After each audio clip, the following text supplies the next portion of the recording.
সন্তান হলে মানুষ হলেই তার মর্যাদা বাড়িয়েছে কে? আমার কলিজার টুকরা যশোরের ভাইয়েরা, মানুষের মর্যাদা আল্লাহ এত বাড়িয়েছেন, মানুষ জীবিত থাকলেও যেমনি মর্যাদাবান, মরে গেলেও মর্যাদাবান। সুবহানাল্লাহ পড়েন। মানুষ মরে গেলে এই ডেড বডিটা কি হয়? পচে যায়, গলে যায়, মাটির সাথে মিশে যায়। তাই বলে আপনি ডেড বডির সাথে যাচ্ছে তাই করতে পারবেন না। পারবেন? কেউ যদি অন্যায় করে তাকে যদি আপনি শাস্তির আওতায় আনেন, যা মনে চায় করতে পারবেন না। তারা আগুন দিয়ে পোড়াতে পারবেন না, নাক কাটতে পারবেন না, কান কাটতে পারবেন না, অঙ্গ বিকৃতি করতে পারবেন না। কারণ মানব জাতির মর্যাদা স্বয়ং দিয়েছে কে? ডেড বডি পচে যাবে, গলে যাবে। তারপরে ইসলাম বলে না, খবরদার, এই মরা লাশটারও একটা মর্যাদা আছে না নাই? ইসলাম বলে এই লাশটা গলে যাবে, পচে যাবে, কিন্তু এটার অমর্যাদা করো না। কর্পূর দিয়ে, খেজুর পাতা দিয়ে এটাকে ওয়ার্ম ওয়াটার দিয়ে, গরম পানি দিয়ে ধৌত করো। সাদা শুভ্র ধবধবে কাপড় দিয়ে লাশটাকে তুমি কাভার করো। তারপরে খাটিয়ার মধ্যে লাশটাকে রেখে বিশাল একটা প্রোগ্রাম করো, একটা ফিউনারাল প্রোগ্রাম করো। ওই প্রোগ্রামের ডানে বায়ে পেছনে লাশটারে রাখলে হবে না, প্রোগ্রামের একেবারে সামনটাতে তুমি লাশটাকে রাখো। সুবহানাল্লাহ। একটা ফিউনারাল প্রোগ্রাম করতে হবে, তাকে শেষ বিদায় জানাতে হবে, যেটাকে আমরা জানাজা বলি। কি বলি? জানাজা মানে মাইয়েতের জন্য দোয়া, তার জন্য দোয়া করা হয়। তাকে একটা সিস্টেমেটিক অর্ডারে কবরে রাখা হয়, সুন্দরভাবে সেটাকে কবরস্থ করা হয়, মাটি দেয়া হয়, পানি দেয়া হয়। তার মানে মরে গেল মানুষের সম্মান বাড়ায় দিয়েছে কে? এজন্য আল্লাহ বললেন, ওয়ালাকাদ কাররামনা বানি আদম, বনি আদমের সম্মান মর্যাদা আমি আল্লাহ বাড়িয়ে দিয়েছি। মানুষের সম্মানে তুমি কখনো আঘাত করো না, ঠিক কিনা? তাহলে ভাই, প্রথম মেসেজ হচ্ছে, the first and foremost message tonight to the people of Jessore. Allah বলেন, I have dignified the status of son of Adam. আমি বনি আদম সবার মর্যাদা বাড়িয়ে দিয়েছি, হোক আস্তিক নাস্তিক, হোক কাফের কিংবা মুশরিক, তার মর্যাদা বাড়াই দিছে কে? যখন বন্যা হয়, আমরা ত্রাণ নিয়ে যাই, আমরা শুধু মুসলমানদেরকে ত্রাণ দেই নাকি?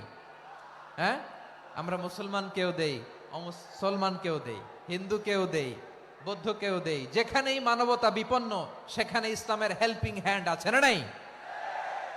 সুবহানাল্লাহ। কি দিন আমরা পেয়েছি, কি বিধান আমরা পেয়েছি। ওয়ালাকাদ কাররামনা বানি আদম, আমি বনি আদমকে সম্মানিত করেছি।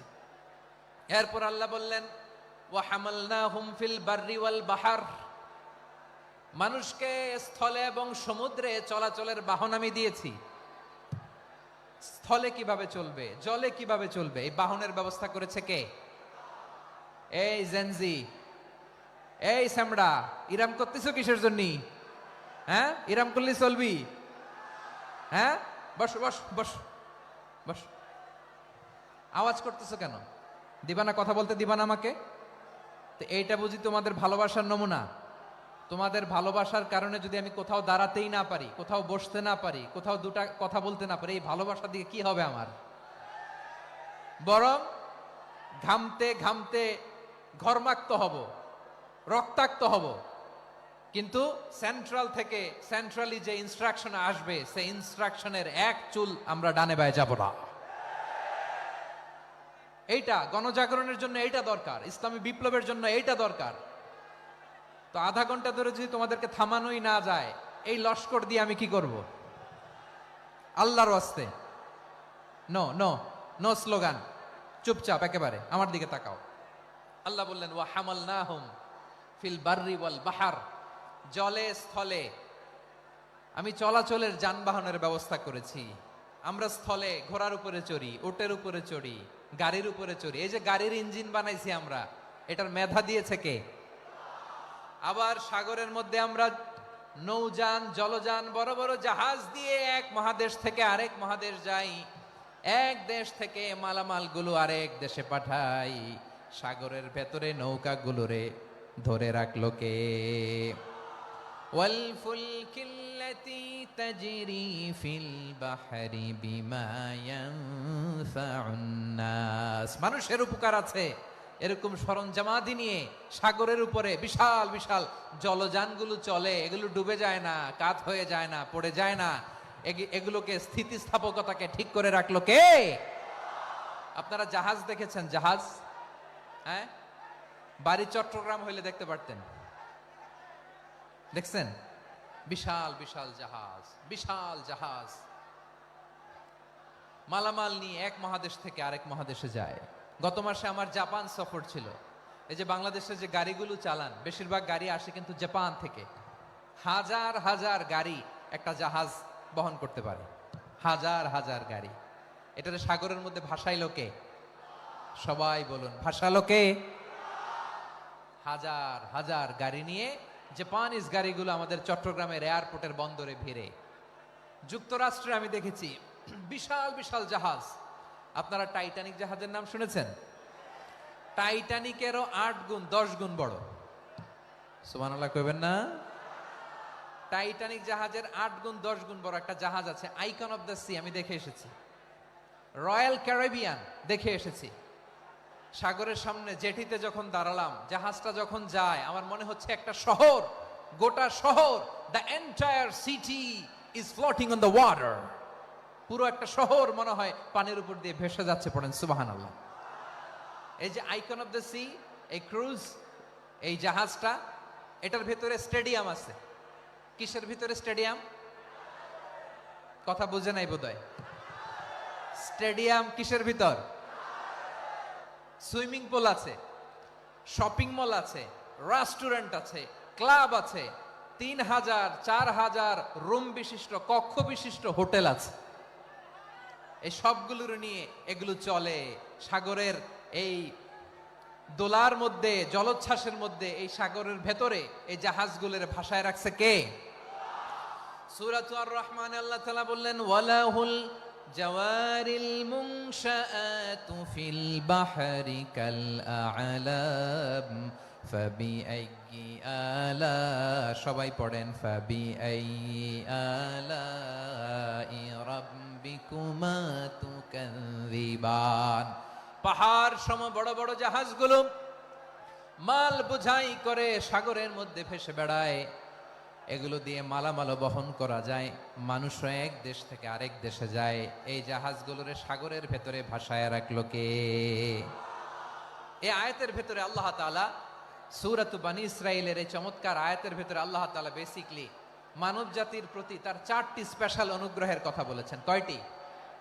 2টা বলে ফেলছি। 1 নাম্বার, ওয়ালাকাদ কাররামনা বনী আদম, আমি বনী আদমের সম্মান বাড়াইছি। নাকি মুসলমানদের? নাকি মুসল্লিদের? কার সম্মান বাড়িয়েছি? বনী আদমের।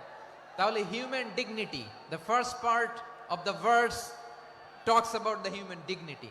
2 নাম্বার অংশে আল্লাহ তাআলা বললেন, ওয়া হামালনাহুম ফিল বাররি ওয়াল বাহর, স্থলে এবং সমুদ্রে আমি তাদের জন্য চলাচলের বাহন দিয়েছি। সুবহানাল্লাহ। তার মানে smooth movement on land and sea, জলে এবং স্থলে যাতে আমরা স্মুথলি মুভ করতে পারি আল্লাহ তাআলা দিয়েছেন। 3 নম্বরে আল্লাহ তাআলা বললেন, ওয়া রাযাকনাহুম মিনাত তাইয়্যিবাত, মানুষের জন্য আমি পবিত্র রিজিকের ব্যবস্থা করেছি। জলে এবং স্থলে যত প্রাণী আছে সবগুলা প্রাণীকে রিজিক দেয় কে? আমাদেরকে রিজিক দেয় কে? সাগরের মাছগুলোকে, বড় বড় তিমি মাছগুলোরে রিজিক দেয় কে? বাতাসের মধ্যে ভেসে বেড়ানো বড় বড় পাখিগুলো, স্ক্যান্ডিনেভিয়ান কান্ট্রি থেকে লক্ষ লক্ষ কোটি কোটি পাখিগুলো যে এক দেশ থেকে আরেক দেশে ট্রান্সফার হয়, এগুলোর রিজিক দেয় কে? রব্বুল আলামিন বলেন, ওয়ামা মিন দাব্বাতিন ফিল আরদি ইল্লা আলাল্লাহি রিজকুহা ওয়া ইয়ালামু মুস্তাকাররাহা ওয়া মুস্তাওদাআহা কুল্লুম ফি কিতাবিম মুবিন। আল্লাহু আকবার। রব্বুল আলামিন বলেন, ভূপৃষ্ঠে বিচরণশীল যত প্রাণী আছে সব প্রাণীগুলোকে আমি আল্লাহ আমার নিজের কুদরতে রিজিকের বন্দোবস্ত করি। এই প্রাণীগুলো কোথায় থাকে, কোথায় যায়, সব জায়গায় আমি রিজিক পৌঁছে দেই। রিজিক কেউ দিতে পারে না, রিজিকের মালিক কে? রিজিকের মালিক তিনি আল্লাহ। এজন্য আল্লাহ তাআলা বললেন, ওয়া রাযাকনাহুম মিনাত তাইয়্যিবাত। এরপরে আল্লাহ বললেন, ওয়া ফাদ্দালনাহুম আলা কাসীরিম মিম্মান খালাকনা তাফদীলা। আমি যত প্রাণী সৃষ্টি করেছি সকল প্রাণীর মধ্যে মানুষের মর্যাদা, শ্রেষ্ঠত্ব আমি দিয়েছি। সুবহানাল্লাহ পড়েন। তাহলে এক নম্বরে আল্লাহ বললেন আমি বনি আদমের মর্যাদা বাড়ালাম। এরপরে বললেন স্থলে এবং সমুদ্রে চলাচলের জন্য যানবাহন দিলাম। 3 নম্বরে আল্লাহ বললেন পবিত্র রিজিকের ব্যবস্থা করে দিলাম। এরপরে আল্লাহ বললেন যত প্রাণী আছে সৃষ্টি আছে সবগুলার উপরে আমি মানুষকে শ্রেষ্ঠত্ব দিলাম। সুবহানাল্লাহ। তাহলে সবচেয়ে বেশি শ্রেষ্ঠত্ব মানুষের। কার? মানুষের। শুধু তাই নয় প্রিয় ভাইরা, আকাশ এবং জমিনে যা কিছু আছে সবকিছু মানুষের জন্য, মানুষের কল্যাণে, মানুষের প্রয়োজনে, মানুষের বশীভূত করে সৃষ্টি করেছেন কে? রব্বুল আলামিন বলেন হুয়াল্লাযী খালাকা লাকুম মা ফিল আরদি জামিআ। এই জমিনের মধ্যে যা কিছু আমি আল্লাহ সৃষ্টি করেছি সব কিছু আমি মানুষের জন্য সৃষ্টি করেছি। পড়েন সুবহানাল্লাহ। হুয়াল্লাযী খালাকা লাকুম মা ফিল আরদি জামিআ। যা আছে সব আমাদের জন্য, সব আমাদেরকে সার্ভিস দেওয়ার জন্য, আমাদের উপকারের জন্য, আমাদের কল্যাণের জন্য। আওয়াজ করে সবাই পড়ুন আল্লাহু আকবার।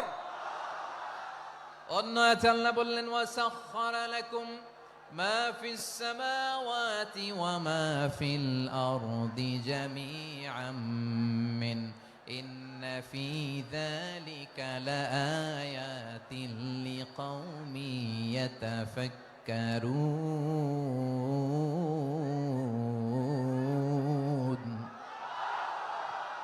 প্রথমে আয়াতে আল্লাহ বললেন জমিনে যা আছে সব তোমাদের কল্যাণে আমি সৃষ্টি করলাম। এরপরে আল্লাহ বললেন আকাশেও যা আছে সব তোমাদের জন্য সৃষ্টি করলাম, তোমাদের অনুগত বানায় দিলাম। পড়েন সুবহানাল্লাহ। মানুষের কি ব্রেইন দেখেন, মানুষ জমিন ছেড়ে আকাশে চলে যায়। পাখি দেখে মানুষের শখ হলো পাখি যেহেতু উঠতে পারে আমরাও পারবো। অরবিল রাইট, উইলবার রাইট, দুই ভাই মিলে আঁকাঝোঁকা করতে করতে করতে করতে প্লেন বানায় ফেললো। কোন সুবহানাল্লাহ। এখন পাখিও ওরে, আমরাও ওরি। এরপরেই মানুষের কৌতূহল থামে না এখানে, মানুষ চলে গিয়েছে চাঁদে। কোথায় গেছে? এখন কিন্তু চাঁদে জমি বিক্রি হয় জানেন। পৃথিবী নিয়ে মারামারি শেষ, রাশিয়া আমেরিকা এখন ধরছে চাঁদ আর মঙ্গল গ্রহ। এখন চাঁদে জমি বিক্রি হয়, মঙ্গলে জমি বিক্রি হয়।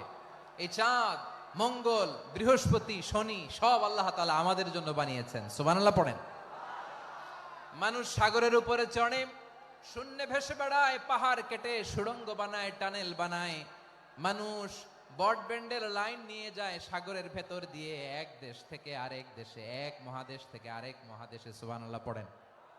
তার মানে গোটা বিশ্বের সব কিছুর উপরে control, superiority over all creatures, সব কিছুর উপর কন্ট্রোল, মনিটরিং, নিয়ন্ত্রণ, এটা প্রতিষ্ঠা করে দিয়েছে কে? এজন্যই মানুষের শ্রেষ্ঠত্ব। ওয়ালাকাদ কাররামনা বানি আদম, আমি বনি আদমের সম্মান বাড়িয়েছি, মর্যাদা আমি বাড়িয়ে দিয়েছি এই কারণে, কারণ মানুষ সবকিছুর উপর নিয়ন্ত্রণ নিতে পারে। মানুষকে নিয়ে এই কোরআনের সব আলোচনা, মানুষকে নিয়ে এই কোরআনের সব। তাই কোরআনের কেন্দ্রীয় আলোচ্য বিষয় হচ্ছে মানুষ। কোরআনের কেন্দ্রীয় আলোচ্য বিষয় কি?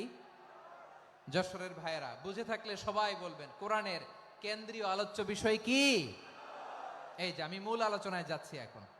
কেন মানুষ কোরআনের কেন্দ্রীয় আলোচ্য বিষয়? এই যে ভাইয়েরা, এই যে হাত জোর করে, এই যে Jessore Gen Z, the smart people of Jessore, হাত জোর করে বলতেছে, হাত জোর করে তোদের কাছে আল্লাহর দোহাই লাগে, স্টপ স্টপ।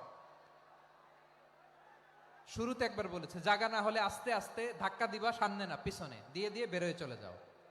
এলইডিতে দেখো, এই যে এই যে আল্লাহর ওয়াস্তে জায়গা না হলে ওদিকে যাও। কোরআনের মাহফিলে বিশৃঙ্খলা, এটা কাফিরদের আলামত। কাফিররা শীষ দিত, শীষ।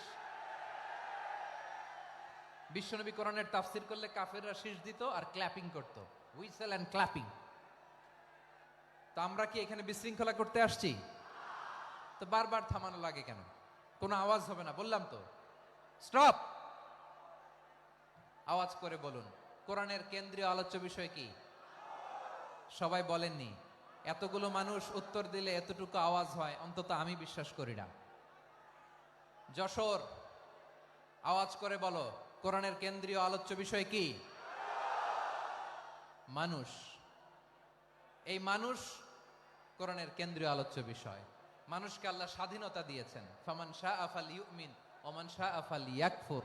চাইলে মুমিন হতে পারো, চাইলে কাফের হতে পারো, তোমার ইচ্ছা। তবে জেনে রাখো, মুমিন হলে পাবা জান্নাত, কাফির হলে পাবা জাহান্নাম। নাও দ্য ডিসিশন ইজ ইয়ার্স। সিদ্ধান্ত তোমার, জান্নাতে যাবা না জাহান্নামে যাবা। যশোরের ভাইয়ের আওয়াজ করে বলুন, কই যেতে চান, জান্নাতে না জাহান্নামে? ডান দিকে না বাম দিকে? ডানপন্থী না বামপন্থী? চিল্লা চিল্লি না চুপচাপ? চুপচাপ কয়ে আবার চিল্লাচিল্লি শুরু করে দিচ্ছে। মাশাআল্লাহ। তাহলে কোরআনের কেন্দ্রীয় আলোচ্য বিষয় মানুষ। আমার সাথে থাকতে হবে, তোমাদেরকে নিয়ে আমি আলোচনা শেষ পর্যন্ত যাব। অনেক গুরুত্বপূর্ণ কথা বাকি আছে, আমাকে সহযোগিতা করতে হবে। মাশাআল্লাহ, এই তো ঠান্ডা হয়েছে। হ্যাঁ, ঠিক আছে, ঠিক আছে, ঠিক আছে। মানুষকে আল্লাহ এত স্বাধীনতা দিয়েছেন, মানুষ চাইলে অনেক ভালো হইতে পারে। ভালোর রাস্তাও খোলা, খারাপ হওয়ার রাস্তাও খোলা। ভালো হইলে মানুষ অনেক ভালো, খারাপ হইলে অনেক খারাপ। ভালো হইলে সবচেয়ে ভালো, খারাপ হইলে সবচেয়ে খারাপ। এজন্য সিদ্ধান্ত আপনাকে নিতে হবে। আল্লাহ তাআলা বলছেন, লাকাদ খালাকনাল ইনসানা ফি আহসানি তাকওয়িম সুম্মা রাদাদনাহু আসফালা সাফিলিন। আমি মানুষকে অনেক সুন্দর অবয়বে, সুন্দর আকৃতিতে সৃষ্টি করেছি। তার শুধু চেহারার ডিজাইনটাই সুন্দর নয়, তার ব্রেনটা বড্ড সুন্দর, তার মানসিকতা বড্ড সুন্দর, তার সৃজনশীলতা বড্ড সুন্দর। পড়েন সুবহানাল্লাহ। আমাদের চেহারা, অবয়ব, ডিজাইন যে সুন্দর তা না, আমাদের ব্রেনটা অনেক সফিস্টিকেটেড ব্রেন, অনেক সফিস্টিকেটেড। এই 1.5 কেজি ব্রেন ইউজ করে মানুষ গোটা বিশ্ব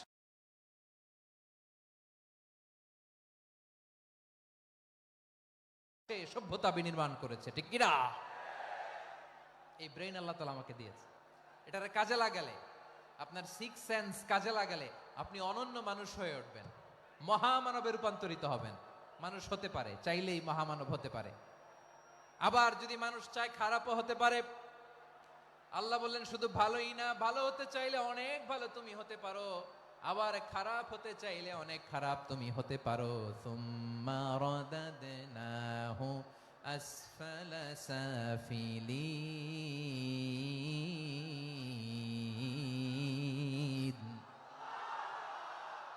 খারাপ হলে একেবারে খারাপ হতে পারো, নিকৃষ্ট হলে একেবারে নিকৃষ্ট হতে পারো, ভালো হলেও ভালো হতে পারো। কোন সুবহানাল্লাহ।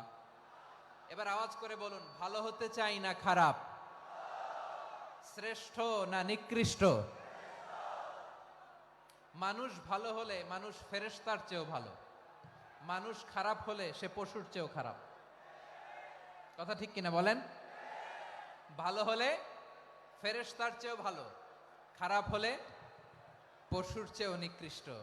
তার মানে শ্রেষ্ঠত্বে মানুষ, শ্রেষ্ঠত্বে ফেরেশতাকে হার মানায়, আর অধপতনে শ্রেষ্ঠত্বে ফেরেশতাকে ছাড়িয়ে যায়, আর অধপতনে পশুকেও হার মানায়। আই রিপিট, আমি আবারও বলছি, মানুষ শ্রেষ্ঠত্বে ফেরেশতাকে ছাড়িয়ে যায়, আর অধপতনে সে পশুকেও হার মানায়। আওয়াজ করে বলতে হবে, ঠিক কিনা? এটার প্রমাণ কি? মানুষ শ্রেষ্ঠ হইলে যে ফেরেশতার চেয়েও সেরা, তার প্রমাণ কি? আল্লাহ তাআলা বলছেন, ওয়া ইয কুলনা লিল মালাইকাতি ইসজুদু লি আদম ফাসাজাদু ইল্লা ইবলিস আবা ওয়াস্তাকবারা ওয়া কানা মিনাল কাফিরিন। আল্লাহ বলেন, স্মরণ করো সে সময়ের কথা যখন আমি ফেরেশতাদেরকে বললাম, ও ফেরেশতারা আদমকে সেজদা দাও। সব ফেরেশতারা সম্মান সূচক সেজদা আদমকে দিল, তারা আদমের জন্য সেজদায় লুটিয়ে পড়লো, একজন ছাড়া, তার নাম ইবলিস। আওয়াজ করে বলেন, তার নাম কি? সে অহংকার প্রদর্শন করলো, সে কাফের হয়ে গেল, বাকি সব ফেরেশতারা সেজদা দিল। সুবহানাল্লাহ। আবার আদম আলাইহিস সালামকে আল্লাহ জিজ্ঞেস করলেন, সব বলে দিল উত্তর, কিন্তু ফেরেশতাদেরকে একই প্রশ্ন জিজ্ঞেস করলেন, তারা উত্তর করতে পারে নাই। তার মানে এর মধ্য দিয়ে প্রমাণিত হয়, মানুষ ভালো হলে ফেরেশতার চেয়েও ভালো, ফেরেশতার চেয়েও মানুষের মর্যাদা বাড়িয়ে দিয়েছে কে? সব নূরের ফেরেশতা যখন মাটির আদমকে সেজদা দেয়, এটা প্রমাণ করে ফেরেশতার চেয়েও মানুষের মর্যাদা বাড়িয়ে দিয়েছে কে? তুমি মাটির আদমকে প্রথম সৃষ্টি করিয়া ঘোষণা করিয়া দিলে শ্রেষ্ঠ বলিয়া, তাই তো নূরের ফেরেশতা করে আদমকে সেজদা, ঠিক কিনা বলেন? তাই তো নূরের ফেরেশতা করে আদমকে সেজদা, সবার চেয়ে সম্মান দিলে মাটির আদমকে। আল্লাহু আল্লাহু তুমি জাল্লে জালালুহু, শেষ করা তো যায় না গে তোমার গুণগান। পড়েন না, পড়েন। আল্লাহু আল্লাহু তুমি জাল্লে জালালুহু, শেষ করা তো যায় না গে তোমার গুণগান। আল্লাহু আল্লাহু আল্লাহু আকবার। আদমের মর্যাদা বেশি, মানুষের মর্যাদা বেশি, মানুষ শ্রেষ্ঠ তার প্রমাণ নূরের ফেরেশতা মাটির আদমকে সেজদা করে। আওয়াজ করে বলেন ঠিক কিনা? তাহলে মানুষ ভালো হলে ফেরেশতার চেয়ে ভালো, আবার মানুষ যদি খারাপ হয় সে পশুর চেয়েও খারাপ। অধপতনে পশুত্বকে হার মানায়। তার প্রমাণ, তার প্রমাণ কি? তার প্রমাণ হচ্ছে যশোরের ভাইরা দেখবেন পত্রিকায় নিউজ পেপারে মাঝে মাঝে এরকম দেখা যায়, এক মানুষ আরেক মানুষকে হত্যা করে 20 টুকরা করে বস্তার ভেতরে ভরেছে। আপনারা এই নিউজ পড়েন নাই না? দেখেন নাই? দেখছেন? মানুষ মানুষকে হত্যা করে কয় টুকরা? জোরে বলেন। এখানেই ক্ষান্ত হয় না, আবার কোথায় ভরছে? বস্তার ভেতরে। আচ্ছা, বুঝে থাকলে আওয়াজ করে বলেন, কোনদিন শুনছেন একটা হাতি আর একটা হাতিকে হত্যা করে 20 টুকরা করছে, এরপরে বস্তার ভিতরে ভরছে? হইছে? তাহলে দেখেন, মানুষ যদি খারাপ হয় সে পশুকেও হার মানায়। চিল্লায় বলো ঠিক কিনা? এমনও দুশ্চরিত্র মানুষ আছে যার নজর থেকে 6 মাসের ছোট্ট মেয়ে থেকে শুরু করে 80 বছরের বৃদ্ধারাও নিরাপদ নয়। পশুকেও হার মানায়। মানুষ মানুষের ঘর জ্বালিয়ে পুড়ে মেসাকার করে দেয়, জনপদের পর জনপদ জ্বালায় দেয়। এরকম আছে না নাই? বোমা মেরে শহরগুলো উড়িয়ে দেয়। এই যে ইসরায়েল গাজার মধ্যে যে অ্যাটাক করেছে, এরা মসজিদ মানে নাই, মসজিদে বম ফেলেছে। এরা খ্রিস্টানদের চার্চ গির্জা মানে নাই, গির্জায় বম ফেলেছে। পৃথিবীর ইতিহাসে never happened in the history of the world that someone bombed on a hospital, on a ICU center. এমন হাসপাতাল যেখানে আইসিইউর রোগীরা আছে, ওই হাসপাতালের উপরও ইসরায়েলি সৈনিকেরা বোমা মেরেছে। জোরে বলেন ঠিক কিনা? এরা মানুষ? আওয়াজ করে বলেন, এরা মানুষ না। প্রিয় ভাইয়েরা, চোখ কান নাক মুখ থাকলেই মানুষ না। যা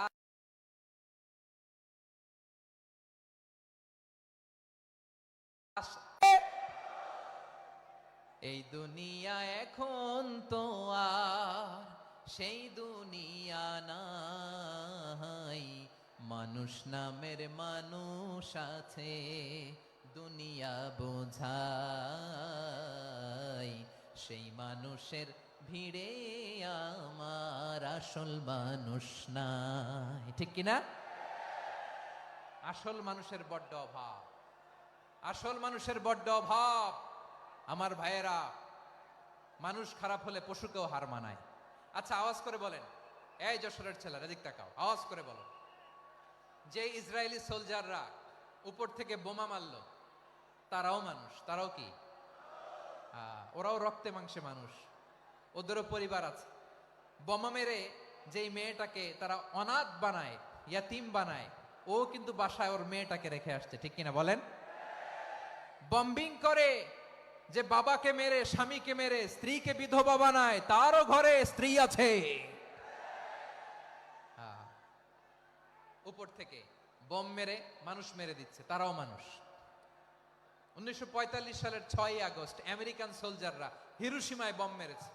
আমি নিজে দেখে এসেছি জাপানের হিরোশিমাতে। সকাল 8:15 মানুষ কেউ অফিসে যাচ্ছিল, কেউ খেতে খামারে কাজ করতে যাচ্ছিল। লিটল বয় নামে একটা বোম মেরেছে তারা। এই বোমের আঘাতে, পারমাণবিক এই বোমার রেডিয়েশনে আঘাতে, বোম ব্লাস্ট হওয়ার পরে মুহূর্তের মধ্যে 1,40,000 নাই। উপর থেকে যারা মারতেছে এরাও মানুষ, যাদেরকে মারলো তারাও। তার মানে মানুষে মানুষে পার্থক্য আছে না? নেই? মানুষে মানুষে পার্থক্য আছে।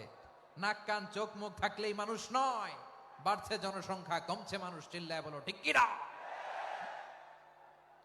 তাহলে আমরা বুঝলাম মানুষ ভালো হলে অনেক ভালো, খারাপ হলে অনেক খারাপ। ও আমার কলিজার টুকরা যশোরের ভাইয়েরা, আসুন না 3 দিন ব্যাপী এই তাফসিরুল কোরআনের ঐতিহাসিক প্রোগ্রাম থেকে আমরা সিদ্ধান্ত নেই আমরা ভালো মানুষ হব নাকি খারাপ মানুষ হব। কলিজা থেকে, প্রাণ থেকে আওয়াজ করে সবাই বলুন, ভালো মানুষ নাকি খারাপ মানুষ? ভালো মানুষ হইতে হবে। ভালো মানুষ যারা জগৎটাকে এনলাইটেন করবে, যারা এনলাইটেন করবে, যারা সত্যের বীর সেনানী হয়ে দাঁড়াবে, যারা সত্যের পক্ষে কথা বলবে, যারা জালিমের মসনদকে ভেঙে খান খান করে দেবে, এরকম হওয়ার দরকার আছে না নাই? এরকম ভালো মানুষ আমরা হতে চাই কি চাই না? মানুষকে যত্ন নিলে মানুষ যে কত ভালো হয় আপনি কল্পনাও করতে পারবেন না। এই যে আপনাদের যশোরে যে ভালো ছেলেগুলো আছে, যে ভালো তরুণগুলো আছে, যে যুবকগুলো আছে, যে ভালো আলেমরা আছে, ভালো নেতারা আছে, সবাই যদি তাদের মতো হতো, পুরো যশোরটা একটা জান্নাতের টুকরা হয়ে যেত। আওয়াজ করে বলেন ঠিক কিনা? মানুষকে নার্চারিং করলে, মানুষকে পলিশ করলে, মানুষকে গ্রুমিং করলে, মানুষকে সঠিক তারবিয়া দিলে মানুষ অনন্য হয়ে ওঠে। প্রতিটি মানুষ অনন্য। আমি অনন্য, আপনি অনন্য, আমরা সবাই অনন্য। সুবহানাল্লাহ বলেন।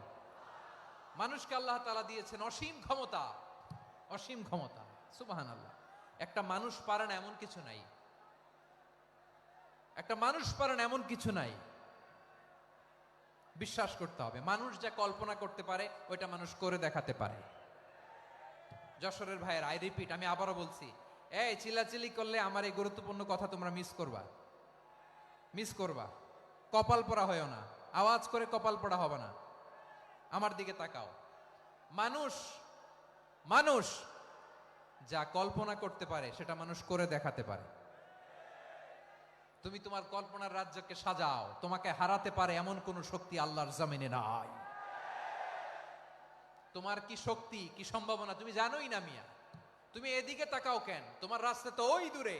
তুমি কোথায় যাবে, আল্লাহ তোমার টেনে কোথায় নিয়ে যাবে তুমি কিছুই জানো না। Plan big, dream big. কল্পনার শক্তিকে বড় করো। মানুষ যা কল্পনা করতে পারে মানুষ তা করে দেখাতে পারে। মানুষের কাছে অসাধ্য কিছু নাই, মৃত্যু ছাড়া, এক্সেপ্ট ডেথ। মৃত্যু ছাড়া মানুষ সবকিছুকে জয় করতে পারে। মৃত্যু ছাড়া যে কোনো অসাধ্যকে সাধন করার ক্ষমতা মানুষকে দিয়ে দিয়েছে কে? হারার জন্য তোমার জন্মই হয় নাই, তোমার জন্ম হয়েছে জিতার জন্য, বিজয়ের জন্য তোমার জন্ম। মানুষের শুরুটাই হয় বিজয় দিয়ে। যশোর, আওয়াজ করে বলো, মানুষের শুরু হয় কি দিয়ে? আমরা যখন আমার পিতার পৃষ্ঠদেশে ছিলাম, পিতার পৃষ্ঠদেশ থেকে শুক্রাণু যখন মায়ের গর্ভদেশে যেয়ে পড়ে, কতটা শুক্রাণু ভ্রমণ শুরু করে জানো? 20 কোটি শুক্রাণু। একবার সিমেন আউট হলে সেখানে 20 কোটি শুক্রাণু থাকে, ভ্রমণ শুরু করে। ওই 20 কোটি শুক্রাণুর মধ্যে থেকে তুমি আমি আজকে এক বিকশিত শুক্রাণু মানব রূপে পৃথিবীতে এসেছি। সুবহানাল্লাহ। ওই 20 কোটি শুক্রাণুর প্রতিযোগিতায় সবাইরে পেছনে ফেলে সেদিন আমি সফল হয়েছিলাম, সেদিন আমি বিজয়ী হয়েছিলাম। সেদিন আমি এত ছোট ছিলাম, মাইক্রোস্কোপ দিয়েও আমার অস্তিত্ব পাওয়া যায় না। আমি এত তুচ্ছ ছিলাম, নগণ্য ছিলাম। আমার কান ছিল না, আমার চোখ ছিল না, আমার হাত ছিল না, আমার জন্য রিকমেন্ডেশন করার মতো মামু ছিল না, খালা ছিল না, কেউ ছিল না। তারপরেও ওই প্রতিযোগিতায়, ওই কম্পিটিশনে যখন আমারে কেউ হারাতে পারে নাই, আল্লাহর জমিনেও আমারে কেউ হারাতে পারে না। হারার জন্য তোমার জন্মই হয় নাই, তুমি আসছোই জিতার জন্য। সুবহানাল্লাহ। বিশ্বনবী বলেন, আন্নাসু মাআদিন কামাআদিনি যাহাবি ওয়াল ফিদ্দা খিয়ারুহুম ফিল জাহিলিয়াতি খিয়ারুহুম ফিল ইসলাম। Peoples are like mines of gold and silver. সোনার খনি, রূপার খনি, এর চেয়েও বড় খনি হচ্ছে এই মানব সম্পদের খনি। আওয়াজ করে বলেন আল্লাহু আকবার। আল্লাহ তাআলা এই সম্পদ আমাদেরকে দিছে। বিশ্বনবী বলেন, মানুষ হচ্ছে খনির মতো। খিয়ারুহুম ফিল জাহিলিয়াতি খিয়ারুহুম ফিল ইসলাম। জাহিলি যুগে যারা সেরা, ইসলামেও তারা সেরা। ইদা ফাকুহু, যদি তারা বুঝবান হয় তাহলে তাদেরকে সেরা বানায় দিবে কে? তাহলে মানুষের চেয়ে সেরা কেউ হতে পারে? মানুষের চেয়ে অনন্য কেউ হতে পারে? মানুষকে কেউ হারাতে পারে? আওয়াজ করে বলো, তোমাকে কেউ হারাতে পারবে? এই সাহস জাগছে আজকের আলোচনা থেকে। আমি তুমি অনন্য, আমাকে তোমাকে হারায় দেওয়া এত সহজ না, ঠিক কিনা? একটা কথা জীবনের সাথে সেট করে নিতে হবে, আমি জিতি নয় শিখি, আমি কখনো হারি না। জীবনের সাথে সেট করে নাও, জেনজি অফ জেসর, আমি কখনো হারি না, আমি হয় জিতি নয় শিখি। চিল্লায় বলো ঠিক কিনা? আমি কখনো হারি না, আমার হারানো এত সোজা না। কি সাহস জাগছে? বুকে সাহস জাগছে? তাকবীর পড়ো, লিল্লাহে তাকবীর। তাহলে বিশ্বনবী বলেন নাসু মাআদিন, মানুষ হচ্ছে খনি। এই ধাক্কা ধাক্কি আমি জানি এগুলো ভালোবাসার ধাক্কা ধাক্কি, এজন্য আমি সহ্য করে নেই। এগুলো যে ভালোবাসার ধাক্কা ধাক্কি এটা আমরা বুঝি। পৃথিবীর কোন আইন, সিকিউরিটি প্রোটোকল দিয়ে এটারে মানানো যাবে না, কারণ এটা তো ভালোবাসা, লাভ। লাভ কোনো আইন কানুন দিয়ে বাধা যায় না, মানানো যায় না, ঠিক কিনা বলো?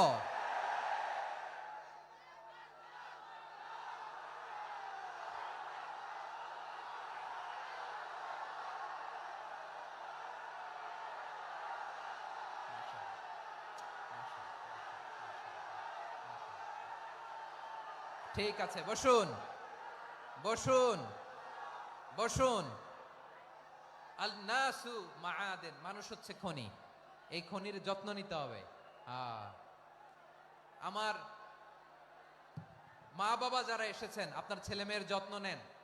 আপনার ছেলের মধ্যে যে কি পটেনশিয়াল আপনি জানেন না। আপনার এই ছোট্ট অবুজ ছেলেটাই আগামী দিনের শায়েখ আহমদুল্লাহ হবে। আপনার হেফজখানায় পড়া ওই ছোট্ট ছেলেটাই আগামী দিনের আল্লামা মামুনুল হক হবে। আপনার ওই ছেলেটা আমির হামজা হবে, আব্দুল হাই সাইফুল্লাহ হবে। এভাবে বড় বড় আলেম হবে, তারা যুগশ্রেষ্ঠ আলেম হবে। সেই একদিন এই বাংলাদেশের পার্লামেন্টে যে বক্তব্য দিয়ে যশোরের পক্ষে কথা বলবে। আপনি জানেন না, কাউকে ছোট করবেন না আপনি, ওর কনফিডেন্স আপনি কমাবেন না, আপনি কমাতে পারেন না। প্যান্ডেলে আমার যে মা বোনেরা আছেন, ছেলে মেয়েদেরকে কখনো ছোট করে কথা বলবেন না। ও যে কোথায় যাবে আপনি জানেন না, আপনি মা হয়ে তাকে সাহস দিবেন, তার কল্পনার জগৎটাকে সাজাতে তাকে উৎসাহিত করবেন, ঠিক কিনা বলেন? আর আমার প্যান্ডেলের আমার প্রিয় শ্রদ্ধাশীলা মায়েরা বোনেরা, আপনারা তো আরো দামি সম্পদ।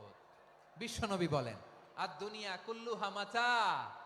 আল্লাহ আল্লাহ আল্লাহ, বিশ্বনবীর কথার ওজন দেখেন। আর দুনিয়া কুল্লুহা মাতা ওয়া খায়রু মাতা'আদ দুনিয়াল মারআতুস সালিহা। বিশ্বনবী বলেন দুনিয়ায় যা দেখো সব আল্লাহর দেওয়া অ্যাসেট, মানে সম্পদ। আর এত অ্যাসেটের ভিড়ে সবচাইতে শ্রেষ্ঠ সম্পদ হচ্ছে নেককার নারী। সুবহানাল্লাহ। ভাইয়েরা বোনের সাথে খারাপ আচরণ করো না, সন্তান মায়ের সাথে খারাপ আচরণ করো না।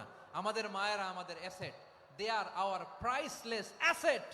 কারণ এই মায়েদের পেটে এসেছে আল্লাহর ওলিরা, এই মায়েদের পেটে এসেছে খান জাহান আলী, এই মায়ের পেটে এসেছে শাহজালাল ইয়ামানি, এই মায়ের পেটে এসেছে আল্লাহর সব নবীরা। নাকি নবীরা আকাশ থেকে ধপ করে জমিনে নেমে আসছে? মায়ের পেটে আসছে। এই মায়ের পেটগুলো খনি। আমার সম্মানিতা মায়েরা বোনেরা, নিজেকে ইসলাম দিয়ে সাজান, নিজেকে ইসলাম দিয়ে সাজান, নিজেকে পবিত্র রাখুন, নিজের আব্রু ইমান ইজ্জতের হেফাজত করুন, কোরআন পড়ুন, সুন্নাহ পড়ুন। আপনি জানেন না আপনার গর্ভে কে আসছে, কোন ক্ষণজন্মা পুরুষকে আল্লাহ তাআলা আপনার গর্ভে পাঠাবে আপনি জানেন না। মায়েরা নিজেদেরকে পবিত্র রাখুন, ইসলাম চর্চা করুন, কোরআন চর্চা করুন, নৈতিকতা দিয়ে নিজেকে সাজান। যশোরের জেনজি, নিজেদেরকে প্রস্তুত রাখো আগামীর বাংলাদেশের জন্য। নৈতিকতা, মোরালিটি, ভ্যালিউজ দিয়ে নিজেকে সাজাও, ইসলাম দিয়ে নিজেকে সাজাও। কারণ আগামীর বাংলাদেশ ইসলামের বাংলাদেশ। বাংলাদেশের আসল পরিচয় ইসলাম। বাংলাদেশের আসল পরিচয় কি? সবাই বলে না। বাংলাদেশের আসল পরিচয় কি? এই ইসলাম নিয়ে আমরা সংসদ ভবন সাজাবো, রাজি আছি না নাই? শেকড় ভুলে যাওয়া যাবে না। আমরা ধাপে ধাপে শারিয়া আইনের দিকে যাব ইনশাআল্লাহ, কিন্তু জঙ্গিবাদ দিয়ে নয়, কট্টর পন্থা দিয়ে নয়। আমরা ইন্টেলেকচুয়ালি গ্রাজুয়ালি ধাপে ধাপে শারিয়া আইনের দিকে মুভ করব ইনশাআল্লাহ। বলো লিল্লাহি তাকবীর। এদেশের আসল পরিচয় সবাই বলে না, আওয়াজ করে, এদেশের আসল পরিচয়। এদেশে আজান শুনে সূর্য ওঠে শহর গ্রামে, এদেশে আজান শুনে সূর্য ডোবে সন্ধ্যা নামে, এদেশে সকল কাজে সবাই বলে বিসমিল্লাহ, এদেশে ভালো কিছু দেখে শুনে হাসি মুখে সবাই বলে মাশা আল্লাহ। সুবহানাল্লাহ সুবহানাল্লাহ সুবহানাল্লাহ সুবহানাল্লাহ সুবহানাল্লাহ সুবহানাল্লাহ সুবহানাল্লাহ সুবহানাল্লাহ। ও নবীন তরুণ তোমার কিসের এত ভয়, জেনে রেখো বাংলাদেশের আসল পরিচয়। বাংলাদেশের আসল পরিচয় ইসলাম। আওয়াজ তুলে বলো, আসল পরিচয় কি? এদেশে পরস্পরে দেখা হলে দেয় সালাম, এদেশে আমজনতার হৃদয় জুড়ে পাক্কালাম, ঠিক কি না? এদেশে বিপদ এলে সর্বজনে সর্বক্ষণে দোয়া পড়ে ইন্না লিল্লাহ সুবহানাল্লাহ সুবহানাল্লাহ সুবহানাল্লাহ সুবহানাল্লাহ। এদেশে আজান শুনে সূর্য ওঠে শহর গ্রামে, এদেশে আজান শুনে সূর্য ডোবে সন্ধ্যা নামে, এদেশে সকল কাজে সবাই বলে বিসমিল্লাহ, এদেশে ভালো কিছু দেখে শুনে হাসি মুখে সবাই বলে মাশা আল্লাহ। সুবহানাল্লাহ, আওয়াজ করে সুবহানাল্লাহ সুবহানাল্লাহ সুবহানাল্লাহ সুবহানাল্লাহ। সবাই একসাথে সুবহানাল্লাহ সুবহানাল্লাহ সুবহানাল্লাহ সুবহানাল্লাহ। এদেশের আসল পরিচয় কি? আওয়াজ করে বলতে ভয় লাগে। এদেশের আসল পরিচয় কি? ইসলাম দিয়ে আমাদের সংসদ ভবন চলুক, আমরা চাই কি চাই না? বঙ্গভবনে লা ইলাহা ইল্লাল্লাহর পতাকা উড়ুক, আমরা চাই কি চাই না? প্রতিটি জেলা অফিসে, ডিসি অফিসে লা ইলাহার পতাকা ঝুলুক, আমরা চাই কি চাই না? কারা কারা চাই হাত তুলে আল্লাহরে দেখায়।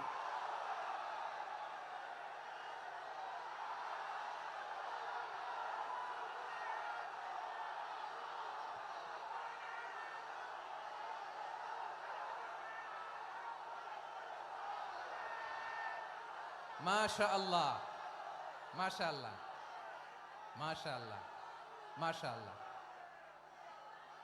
যশোর, আওয়াজ করে বলো, ভালো মানুষ না খারাপ মানুষ? বুঝে বলছো তো? মানুষ ভালো হলে যে কত ভালো। এই মানুষকে যত্ন নিলে, মানুষকে মানুষ বানালে যে সে কি হতে পারে শুনবা? হ্যাঁ, নাকি মোনাজাত দিয়ে দিব? শুনবা?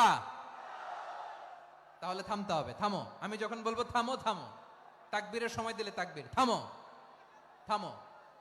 মানুষকে যত্ন নিলে, এই এদিকে এদিকে, ড্রোন নামায় ফেলো। হয়েছে, ড্রোনের ফুটেজ হয়ে গেছে, এবার ড্রোন নামায় ফেলো। আমার দিকে তাকাও। মানুষকে, তোমরা এদিক সেদিক তাকালে তো গুরুত্বপূর্ণ পয়েন্ট মিস হয়ে যাবে। এদিকে এদিকে, হ্যাঁ মাস ঠিক আছে, এদিকে। মানুষকে যত্ন নিলে মানুষের মধ্যে যারা কি পটেনশিয়াল রেখেছে। আমি জাপানের দুইটা উদাহরণ দেই। জাপানের, এই এই এভাবে এভাবে হবে, হয় বসো নয় পেছনে, কথা নাই, কথা তো বলাই যাবে না, হারাম কথা বলা আজকে, একেবারে চুপ।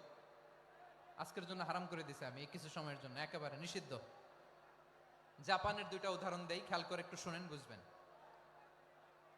আল্লাহ, 2022 সালে জাপানের সাথে জার্মানির খেলা, ফিফা ওয়ার্ল্ড কাপ 2022। এক পক্ষে জাপান, আরেক পক্ষে কোন দেশ? কথা শোনে নাই। এক পক্ষে কোন দেশ? আরেক পক্ষে সবাই। এক পক্ষে আরেক পক্ষে। ওই খেলায় জিতেছিল জাপান, জিতেছিল 22 সালের এই ফিফা ওয়ার্ল্ড কাপে। জাপান ফুটবল খেলায় জিতে, as a part of their celebration তারা খেলার পরে পুরো স্টেডিয়ামটারে ক্লিন করে, the fan base of Japan. লক্ষ লক্ষ মানুষ খেলা দেখতে যায়, তো এত ডাস্টবিনও তো নাই। তো যারা ডাস্টবিনে জায়গা পায় নাই, তারা এই যে চকলেটের প্যাকেট, পানির বোতল, চিপসের প্যাকেট তারা এদিকে সেদিকে রেখে দিয়েছে। জাপানের ভক্তরা, জাপানের ফলোয়াররা, as a part of their celebration, তারা খেলার পরে পুরো স্টেডিয়ামের সব ময়লা আবর্জনা ক্লিন করে তারপরে বিদায় নিয়েছে। তাদেরকে কি ক্লিন করার দায়িত্ব দেওয়া হয়েছিল? এই যশোর, জাপানের যে ছেলেরা খেলা দেখতে গেছিল, ওদেরকে কি ক্লিন করার দায়িত্ব দিছিল? তারা কি স্টেডিয়ামের পরিচ্ছন্নতা কর্মী? তাদের আকল, তাদের সিক্স সেন্স তাদেরকে বলেছে। ছোটবেলা থেকে জাপান গভর্নমেন্ট ওদেরকে এত পরিচ্ছন্নতা শেখায়, ক্লিনলিনেস অ্যাওয়ারনেস ক্যাম্পেইন করায়।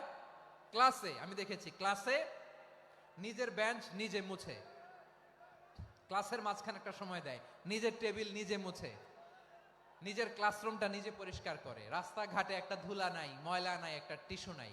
খেলার পরে গোটা বিশ্বকে তাক লাগিয়ে দিয়েছে। জাপানের ফ্যানরা সবার রেখে যাওয়া গার্বেজ, টিস্যু, বোতল পরিষ্কার করে তারপরে স্টেডিয়াম থেকে বিদায় নিয়েছে। আমরা কেন এমন হইতে পারলাম না? আমরা কেন এমন হইতে পারলাম না? জাপানের যারা এগুলো করছে, ওদের তিনটা করে চোখ না? চোখ তো তিনটা জাপানো লাগো, জাপানো লাগো। হাত তো চারটা, কান তো ছয়টা। হ্যাঁ, নাকি আমার মতো দুই হাত দুই কানওয়ালা মানুষ? চোখে দেখলে ওটা মানুষ না। চিন্তা করছেন? তার মানে জাপানিজদেরকে যে গ্রুমিং করে শিখানোর মাধ্যমে পরিচ্ছন্ন বানানো গেছে, ওরা যেমনি মানুষ আমরাও মানুষ। আমাদের সন্তানদেরকে শেখালে তারাও পারবে। পারবে কিনা? 2 নম্বর উদাহরণ বলি। চট্টগ্রাম ফেনীতে যারা গিয়েছেন, মেঘনা গোমতী ব্রিজ প্রকল্প নাম শুনছেন? মেঘনা একটা ব্রিজ পার হওয়া লাগে। এই মেঘনা গোমতী, এখানে 3টা ব্রিজ, কাঁচপুর সহ, এই 3টা ব্রিজের নির্মাণ কাজ, রেনোভেশনের কাজ দেয়া হয়েছিল জাপানের একটা কোম্পানিকে। কাকে? জাপানের কোম্পানি। নির্মাণ শেষে 738 কোটি টাকা বেঁচে গেছিল, এটা গভর্নমেন্টের হাতে দিয়ে তারা বিদায় নিয়েছে। কত টাকা? 738 কোটি টাকা। যত প্রাক্কলিত ব্যয় নির্ধারণ করা হয়েছে, সব টাকা সরকার, তৎকালীন সরকার, 2019-এর সরকার, কারা ছিল তো জানেন? এই 2019-এর সরকার তাদেরকে দিয়েছে। তারা রিনোভেশন নির্মাণ শেষে 738 কোটি টাকা অতিরিক্ত বেঁচে গেছিল, এটা আবার গভর্নমেন্টের হাতে বুঝাই দিয়ে তারা বিদায় নিচ্ছে। আমরা কেন এমন হইতে পারলাম না? জাপানের ওরাও মানুষ, আমরাও মানুষ। তার মানে মানুষে মানুষে পার্থক্য আছে না নাই? আচ্ছা, জাপানের 2টা উদাহরণ দিলাম, এবার আমার দেশের 2টা উদাহরণ দিব না? বাংলাদেশের 2টা উদাহরণ দিই। 1 নম্বর উদাহরণ, গত সপ্তাহে আপনারা জানেন কক্সবাজার আমার একটা প্রোগ্রাম ছিল, তো হেলিকপ্টারে গিয়েছিলাম। ফেনী জেলা যখন পার হচ্ছি, আমি দেখলাম 3টা উইন্ড মিল। উইন্ড মিল চিনেন তো? বিশাল পিলার, 3টা 4টা পাখা থাকে। বায়ু বিদ্যুৎ কেন্দ্র, বাংলাদেশের প্রথম বায়ু বিদ্যুৎ কেন্দ্র এটা। মুহুরী প্রজেক্ট বলে এটার, সম্ভবত মুহুরী প্রজেক্ট। তো সাগরের বাতাসের ঝাপটায় এটা ঘুরে এনার্জি হয়, ইলেকট্রিসিটি উৎপাদন হয়। তো আমি পাইলটকে বললাম, ভাই এগুলো থেকে কেমন ইলেকট্রিসিটি উৎপাদন হয়? কয়, হুজুর একটু হয় না, কিছুই হয় না। কিছুই হয় না মানে? বলে, হুজুর বাংলাদেশে যত উইন্ড মিল আছে, এটার পাখা একটাও ঘুরে না। আল্লাহ, বলেন কি? তাহলে এই যে কোটি কোটি টাকা ব্যয় করে যে উইন্ড মিল, কয় হুজুর ভিতরে ফিটফাট, উপরে ফিটফাট, ভিতরে সদরঘাট। তার মানে কোটি কোটি টাকা দিয়ে এই উইন্ড মিল বানায়, এখানে কিছু নাই। দুর্নীতির আড্ডাখানা, আখড়াখানা বাংলাদেশ, ঠিক কিনা বলেন? হায় রে, জাপানিজরাও মানুষ, আমরাও মানুষ। আমার এক নিকটাত্মীয় সরকারি চাকরিজীবী, উনি আমাকে বললেন, বাংলাদেশের আরেকটা উদাহরণ দেখি। উনি আমাকে বললেন যে প্রতি বছর আমাদের অফিসের ফার্নিচার চেঞ্জ করে। আমি বললাম, প্রতি বছর ফার্নিচার চেঞ্জ করে কেন? বলে যে ফার্নিচার নতুন পারচেজ করলেই তো এখানে টাকা, নতুন কিনতে পারলেই টাকা, নতুন উন্নয়নের সবক শোনাতে পারলেই টাকা। প্রথম আলোর রিপোর্ট। কি আলো? প্রথম আলোর রিপোর্ট। গত 15 বছরে উন্নয়নের নামে লুটপাট হয়েছে প্রায় 3.25 লাখ কোটি টাকা। কার রিপোর্ট? আমাদের বানানো কথা? প্রথম আলোর রিপোর্ট। গত 15 বছরে কারা ছিল জানেন তো? হ্যাঁ, শুধু ওনাদেরকেই দোষ দিয়ে লাভ নাই। স্বাধীনতার পর থেকে শুধু শাসকের হাত বদল হয়েছে, আমরা কিছু পাই নাই, ঠিক কিনা বলেন? শুধু ওনাদের দোষ দিয়ে কি লাভ? একদল খাইছে, আরেক দল খাওয়ার জন্য রেডি হয়ে আছে। আমরা এরকম চাই না। আমরা চাই স্বাধীন সার্বভৌম বাংলাদেশ। আমরা চাই দুর্নীতিমুক্ত বাংলাদেশ। আমি নিউজটা যে কতবার বললাম, এটা কি সম্ভব? 3.25 কোটি টাকা লুটপাট, মানে লুটপাট করতে করতে এদেশের জনগণকে ফুটপাতে বসায় দিচ্ছে। প্রিয় ভাইয়েরা, তাহলে জাপানের মানুষও মানুষ, আমরাও মানুষ। সিদ্ধান্ত আপনার, কোন মানুষ হবেন, ভালো মানুষ না খারাপ মানুষ? আজকের আলোচনার বিষয় হচ্ছে মানব সম্পদের উন্নয়ন, human resource development. It's a process to increase the capacity of knowledge, skill, capacity of the people of a country. একটা দেশের মানুষের জ্ঞান, তাদের দক্ষতা কি করে বাড়ানো যায়, বাড়িয়ে দেশের উন্নয়ন করানো যায়, এটাই হচ্ছে মানব সম্পদ উন্নয়নের মূল কথা। তাহলে মানব সম্পদ হচ্ছে একটা দেশের সবচাইতে শক্তিশালী পুঁজি। প্রাকৃতিক সম্পদ, খনিজ সম্পদের চেয়েও দামি হচ্ছে মানব সম্পদ। আমার প্রিয় যশোর, প্রাকৃতিক সম্পদ, খনিজ সম্পদের চেয়ে দামি সম্পদ কি সম্পদ? আল্লাহ তাআলা দয়া করে আমাদেরকে এই মানব সম্পদ দিয়েছেন। আসুন আমাদের এই মানুষগুলোকে আমরা সোনার মানুষ বানাই। রাজি আছেন তো সবাই? রাজি আছেন? মানুষ পারে না এমন কোনো কিছু নাই, চাইলে সব পারে। এজন্য মানুষকে তারবিয়া দিতে হবে, যথাযথভাবে তাদেরকে গড়তে হবে। আসুন আমরা সিরাতের আয়নায় বিশ্বনবীর জীবনী থেকে দেখি তিনি কিভাবে হিউম্যান রিসোর্সকে ম্যানেজ করতেন। যদি আপনাদের সময় হয়, দু একটা উদাহরণ দিয়ে আজকে আমি আমার আলোচনার বিদায় নিব। হবে সময় হবে কয়েক মিনিট? হ্যাঁ, শান্ত থাকবেন তো? শান্ত থাকবা? হ্যাঁ, ঠিক আছে।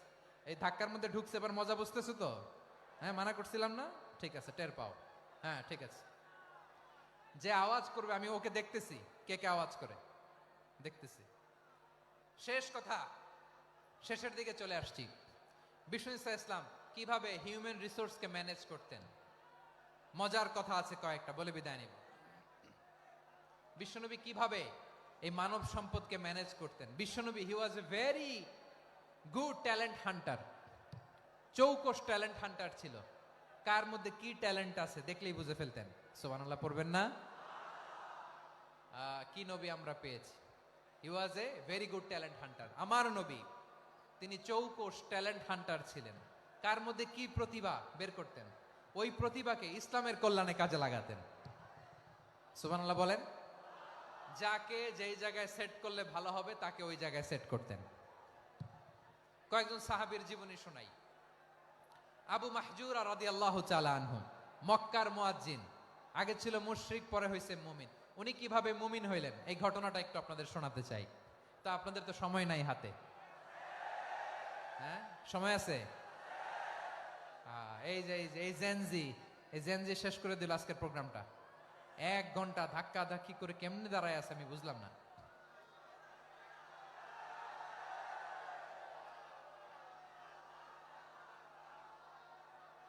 না না, তাকবির না, তাকবির না, চুপ করতে হবে। What I need, you stop, just shut up, চুপ। হ্যাঁ, ঠিক আছে, এভাবে। আবু মাহজুরা রাদিয়াল্লাহু তাআলা আনহু কিভাবে মুসলিম হলেন, আওয়াজ করে শুনেন। হুনাইনের যুদ্ধ, 8ম হিজরি। বিষ্ণু ইসলাম হুনাইনের যুদ্ধ শেষে ফিরতেছেন, পথিমধ্যে বেলাল রাদিয়াল্লাহু তাআলা আনহু, এই যে আবার কথা, আই রে আল্লাহ রে, এখানে ধাক্কা ধাক্কি কেন? চলে যাও, পেছনে যাও, যাও পেছনে যাও। কি আজীব তামাশা! যেখানে যায় এখানে ধাক্কা ধাক্কি, মারামারি, গায়ের উপরে, কাঁধের উপরে, শাউটিং। অনেক গুরুত্বপূর্ণ কথা পয়েন্ট করে নিয়ে আসে যে বলবো, এই শাউট করার কারণে প্রোগ্রামটাই নষ্ট করে দেয়। আসছে আমার ভালোবাসা দেখাইতে, প্রোগ্রামটাই শেষ করে দিয়ে চলে যায়। স্টপ, আবার কথা বল, স্টপ। হুনাইনের যুদ্ধে 8ম হিজরি। কত হিজরি? সবাই বলেন না একটু, কত হিজরি? অষ্টম হিজরিতে হুনাইনের যুদ্ধে রাসূল সাল্লাল্লাহু আলাইহি ইসলাম ফিরে আসতেছেন মদিনায়। পথিমধ্যে বেলাল রাদিয়াল্লাহু তাআলা আনহু আজান দিচ্ছেন। কি দিচ্ছেন? তো পাশে ছিল মুশরিকদের একটা পল্লী, কিছু মুশরিক তরুণ, কিছু অমুসলিম কিশোর, তারা আজানকে ব্যঙ্গ করতেছে। আমাদের বাংলায় মুখ ভেঙ্গানো বলে আর কি। বেলাল রাদিয়াল্লাহু তাআলা আনহু আজান দিচ্ছেন, ওই বাচ্চাগুলো মুশরিক, তো ওরা আজানকে ব্যঙ্গ করতেছে, বিকৃতি করে ওরাও আজান দিচ্ছে। উদ্দেশ্য হচ্ছে আজানকে নিয়ে ঠাট্টা করা। উদ্দেশ্য কি? ঠাট্টা করা। ব্যাপারটা মনে কষ্ট পাওয়ার মতো ব্যাপার না? কিন্তু বিশ্বনবী ওইখানে দেখেন কি খুঁজলেন। বিশ্বনবী খেয়াল করলেন অমুসলিম কিশোরদের মধ্য থেকে একটা কিশোরের গলাটা বড় দরাজ গলা, কণ্ঠটা বড় সুন্দর। খেয়াল করে দেখলেন যে কিছু কিশোর বেলালের আজানকে ব্যঙ্গ করে, বিকৃতি করে, কিন্তু একজনের কণ্ঠ দেখতে পাচ্ছেন না এত দূরে, কিন্তু কণ্ঠটা বড় সুন্দর, দরাজ গলা। বিশ্বনবী সাহাবীদেরকে বললেন, ধরো এগুলারে, ধরো। সবগুলারে ধরে বিশ্বনবীর সামনে আনা হলো। ওরা হাঁটু গেড়ে বসলো। বিশ্বনবী বললেন, তোমাদের মধ্যে কে যেন ব্যঙ্গ করে আজান দিচ্ছিল, তার গলাটা বড় উঁচু, গলার বেসটা বড় মজবুত, মেলোডিয়াস, সুমধুর কণ্ঠ। কে? আবু মাহজুরা বলে, আমার বন্ধুরা সবাই আমার দিকে আঙ্গুল দেখায়, আমি পড়ে গেছি বিপদে। রাসূল সাল্লাল্লাহু আলাইহি ওয়াসাল্লাম বাকি অমুসলিম তরুণদেরকে ছেড়ে দিলেন, বললেন তোমরা যাও। এবার আবু মাহজুরারে পাইছে। আবু মাহজুরার চুলের মধ্যে হাত দিলেন বিশ্বনবী, মাথায় হাত দিয়ে বললেন, এবার আজান দাও দেখি। আবু মাহজুরা বলে, আমি তো আজান দিতে জানি না, কারণ আমি তো বেলালেরটা শুইনা দিছি, আমার তো মুখস্থ নাই, আমি তো আজান দিতে জানি না। বিষ্ণু বললেন, জানো না?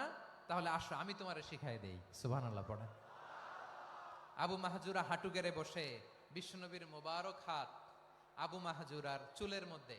বিশ্বনবী আজানের মুআল্লিম আবু মাহজুরাকে বলতেছে, ঠিক আছে তোমারে শিখাই দিচ্ছি, আমি যা যা বলবো আমার সাথে সাথে বলো, পারবা? আবু মাহজুরা বলে, পারবো।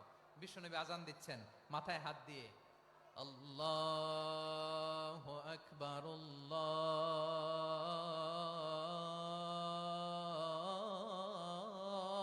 আল্লাহু আকবার।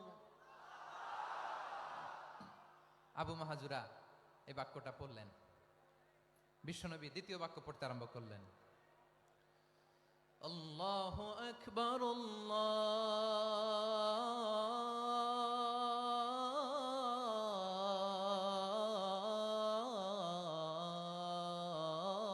আল্লাহু আকবার।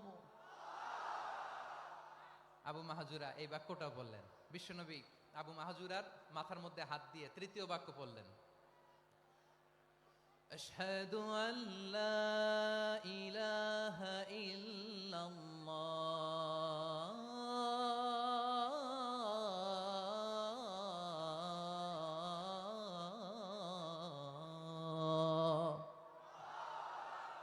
আবু মাহজুরা তৃতীয় বাক্য পড়লেন। বিশ্বনবী একটা বাক্য পরে আবু মাহজুরা পরে, বিশ্বনবী পরে আবু মাহজুরা পরে। আবু মাহজুরা কিন্তু অমুসলিম, মুশরিক।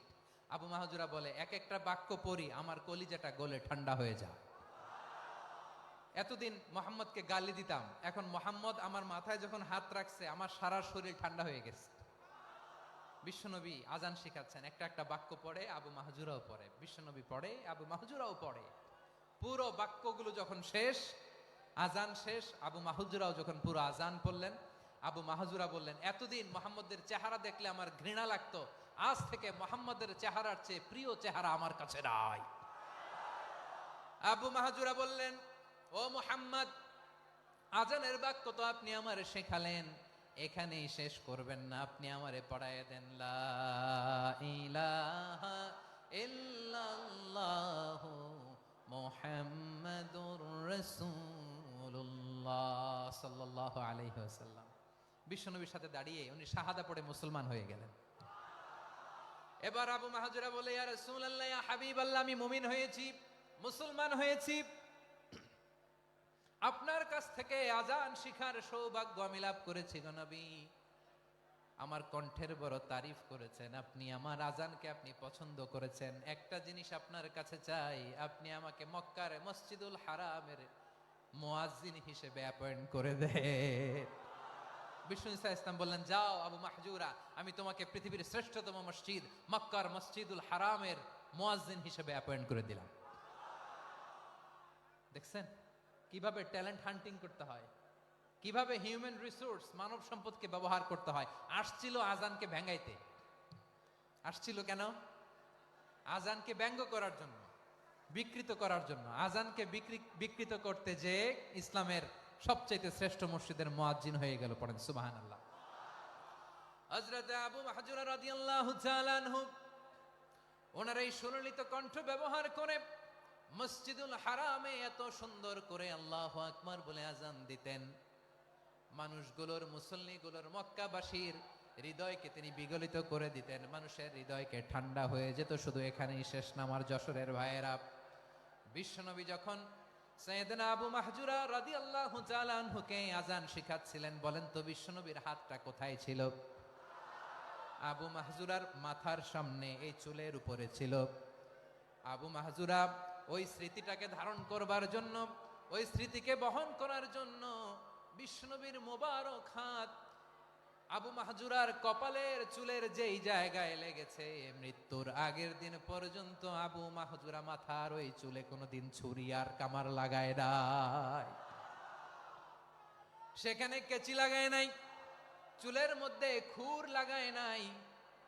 আবু মাহজুরা ডান দিকের চুল কাটতো, বাম দিকের চুল কাটতো, পেছনের চুল কাটতো, সামনের চুল কাটতো না। আবু মাহজুরা রাদিয়াল্লাহু তাআলা আনহুর সামনের চুলগুলো বড় হতে হতে যখন এত বড় হয়ে যায়, তিনি চুলগুলো পেঁচিয়ে মাথার মধ্যে রাখতেন।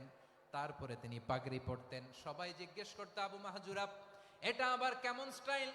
দেখতে তোমারে কি বিদঘুটে লাগে? কেমন অড লাগে, কেমন খারাপ দেখা যায়। মক্কায় এমন কোন মানুষ তো দেখি নাই, ডানে চুল কাটে, বায়ে চুল কাটে, পেছনে চুল কাটে, সামনে কাটে না। ওরে আবু মাহজুরা, কেমন দেখা যায় তোমারে? তুমি সামনের চুল কাটো না কেন? আবু মাহজুরা বলে, আমি হাঁটু গেড়ে পেয়ারা নবীর সামনে বসেছিলাম, আমার এই মাথার চুলের মধ্যে মুবারক হাত লাগিয়ে বিশ্বনবী নিজে আমাকে আজানের প্রতিটা বাক্য শিক্ষা দিয়েছেন। বিশ্বনবীর মোবারক হাত, পবিত্র হাত আমার মাথার চুলের যেই জায়গায় লেগেছে, আমি চাই ওই চুলগুলা নিয়ে আমি আমার কবরের ভিতরে যাব। সাইয়েদনা আবু মাহজুরা রাদিয়াল্লাহু তাআলা আনহু ইন্তেকালের আগের পর্যন্ত মাথার সামনের চুলগুলা কাটে নাই। মাথার সামনের চুল তিনি কাটেন নাই। সুবহানাল্লাহ বিহামদি। কেমন ভালোবাসতেন বিশ্বনবী সাহাবীদেরকে, সাহাবারা কেমন ভালোবাসতেন বিশ্বনবীকে। সামনের চুলগুলো বড় হতে হতে এত বড় ছিল, পেঁচিয়ে রেখে পাগড়ি পরতেন, কাটতেন না। নবীর হাত লেগেছিল। সুবহানাল্লাহ পড়েন। তাহলে what is the lesson? Moral of the story কি? মোরাল অফ দ্য স্টোরি হচ্ছে, আসছিল আজানকে ব্যঙ্গ করার জন্য, বিকৃত করার জন্য, হয়ে গেল মসজিদুল হারামের মুয়াজ্জিন। দেখেন বিশ্বনবী একটা খারাপ সিচুয়েশনের মধ্যে থেকে কি ভালো জিনিস বের করে আনলেন। আমি যে শুরুতে বলেছি কিভাবে তিনি হিউম্যান রিসোর্সকে ডেভেলপ করেছেন, ম্যানেজ করেছেন। তিনি যে চৌকস ট্যালেন্ট হান্টার ছিল, দেখেন সবার মধ্যে থেকে এরে বাছাই করে মুয়াজ্জিন বানাই দিয়েছেন। সুবহানাল্লাহ পড়েন। তার মানে এই না সবাইরে ধরে ধরে উনি মুয়াজ্জিন বানাইছেন। যার যেই ট্যালেন্ট আছে তাকে ওই কাজে অ্যাসাইন করেছেন। যার যেই প্রতিভা আছে তার প্রতিভাকে ইসলামের কাজে লাগিয়েছেন। সুবহানাল্লাহ পড়েন।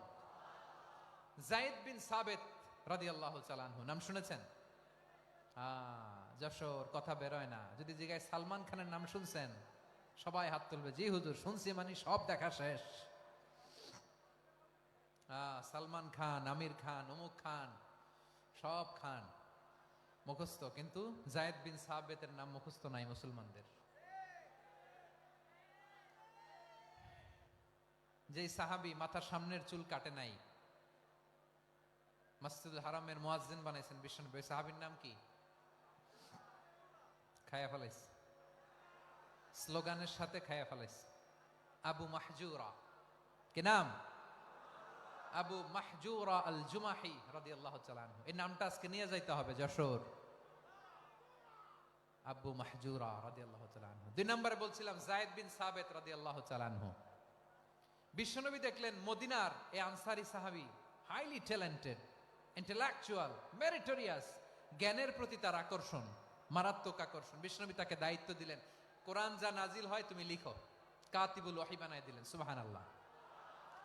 যায়েদ বিন সাবিতরে আবার আজান শিখান নাই, কারণ তার মধ্যে বিশ্বনবী প্রতিভা দেখেছেন, একাডেমিক প্রতিভা, বিশ্বনবীর একাডেমিক প্রজেক্টগুলো তিনি হ্যান্ডেল করতেন। যায়েদ বিন সাবিত ছিল বিশ্বনবীর ব্যক্তিগত সচিব। কি ছিল?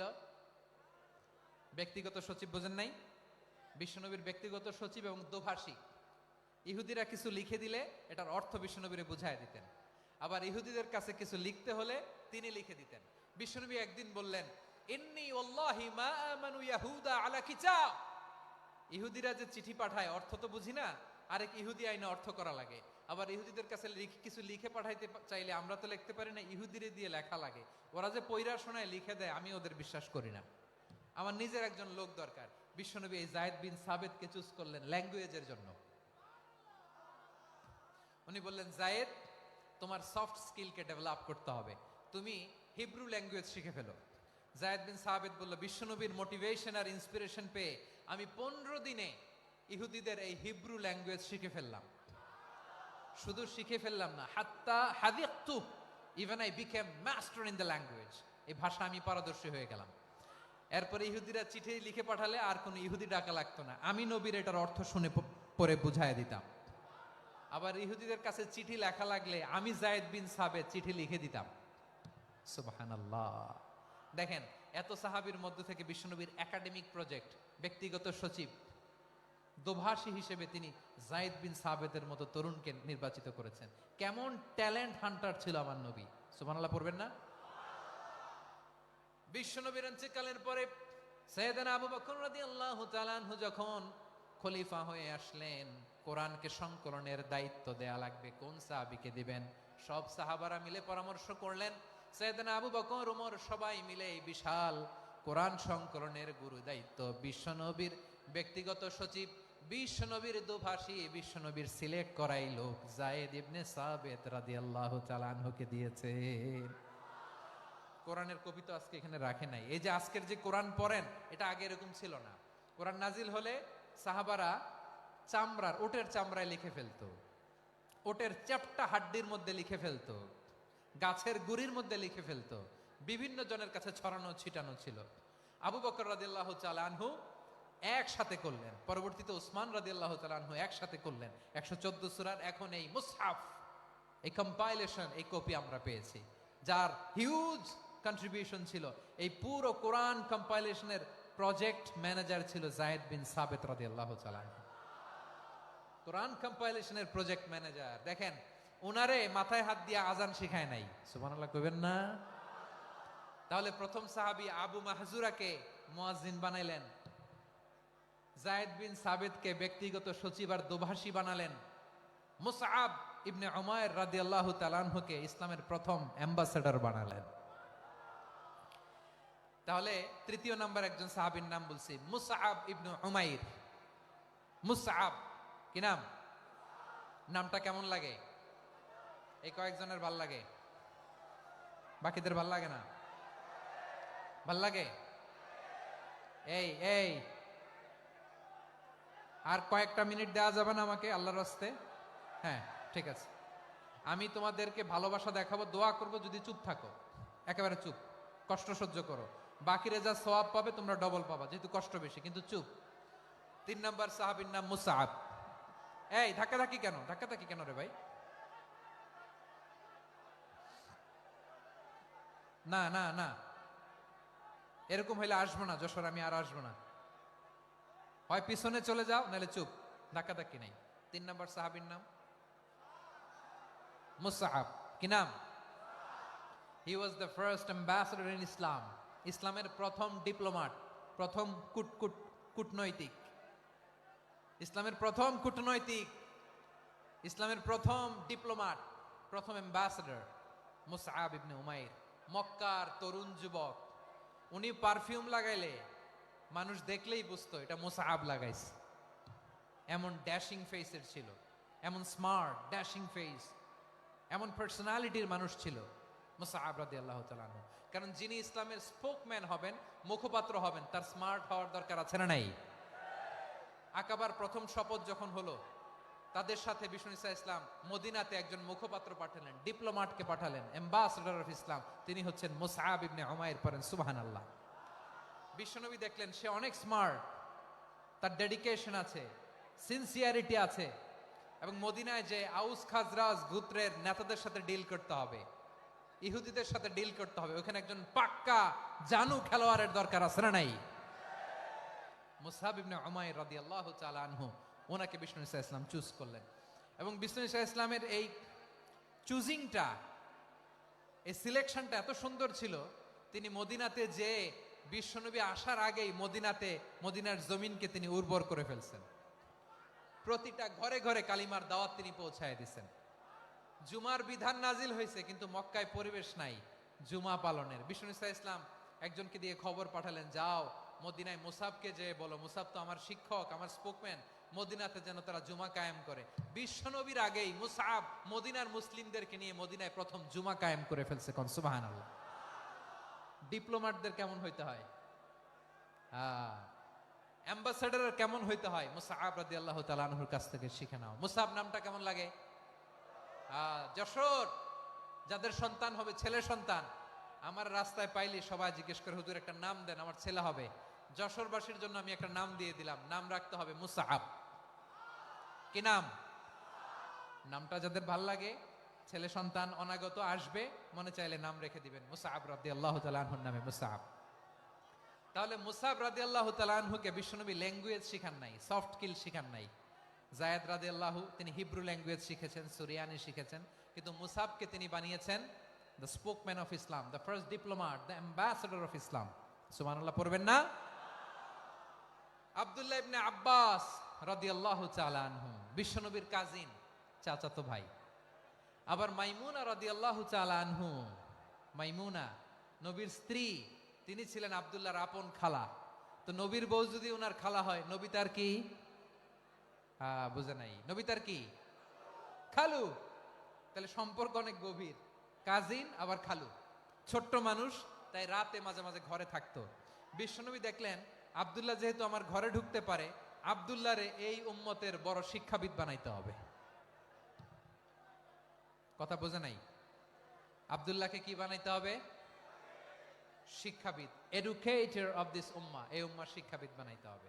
তাই আব্দুল্লাহ ইবনে আব্বাসকে বিশ্বনবী হাতে কলমে শিক্ষা দিয়েছেন। আহারে, আর এরপরে যে কি ভাষা আসবে তোমাদের জন্য আমার মুখ থেকে আমি নিজেও জানি না। 1 ঘন্টা যাবত ধাক্কা ধাক্কি মারামারি। তো আসতে বলছে কে তোমাকে? পেছনে চলে যাও, জায়গা না পেলে। পুরো প্রোগ্রামটাই নষ্ট করে দিল।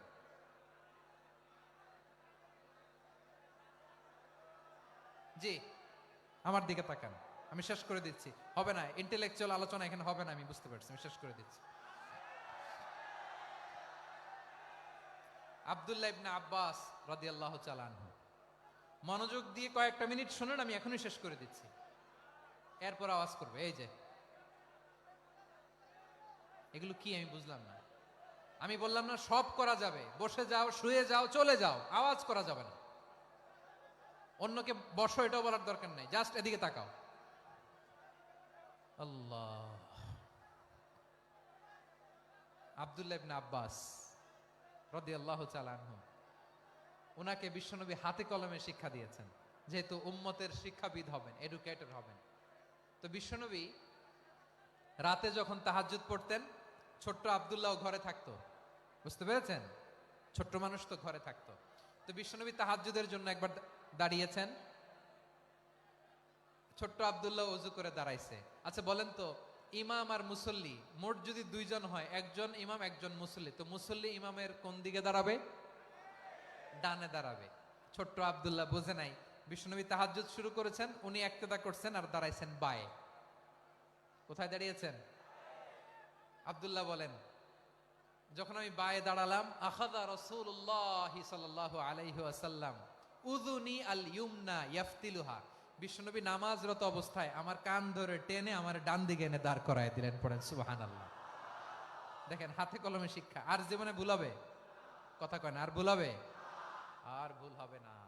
এভাবে বিশ্বনবীর অনেক সঙ্গ পেয়েছেন, সফর করেছেন, একই বাহনে বসেছেন, এক বাহনে বসে লম্বা নসিহত করেছেন, বলেছেন, ইয়া গোলাম ইহফাজিল্লাহ ইয়াহফাজকা, ইহফাজিল্লাহ তাজিদহু তুজাহাক, ইযা সাআলতা ফাসআলিল্লাহ ওয়া ইযা ইসতাআনতা ফাসতাইন বিল্লাহ।